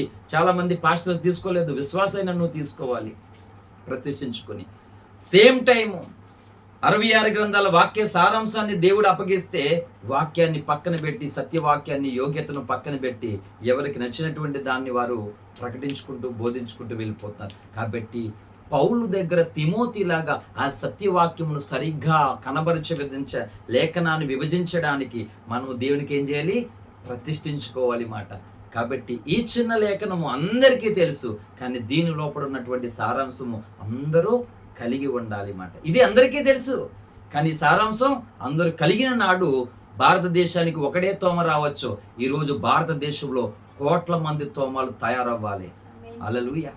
కాబట్టి ఈ ఆరవ నెలలో ఈ ఉపవాస ప్రతిష్ఠిత దినములు అనేటువంటి టైటిల్ చేత ఇక్కడ ఉన్నటువంటి ప్రజలు మాత్రమే గాక వీక్షిస్తున్నటువంటి అనేకుల్ని కూడా దేవుడు ఆశీర్వదించబోతున్నాడు. This is the word of God, this is not my word. ఖచ్చితంగా చెప్తున్నాను, ఇది దేవుని యొక్క మాట. ఇది హల్లెలూయా.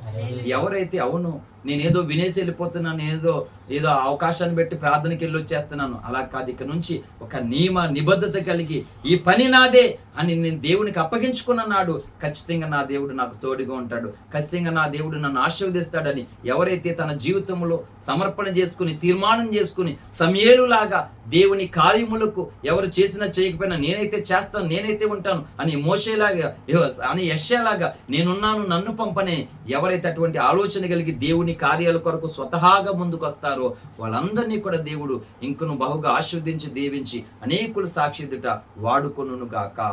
ఆమేన్. Thank you. అందరికి వందనాలు. మోకరించండి, ప్రార్థన చేసుకుందాం.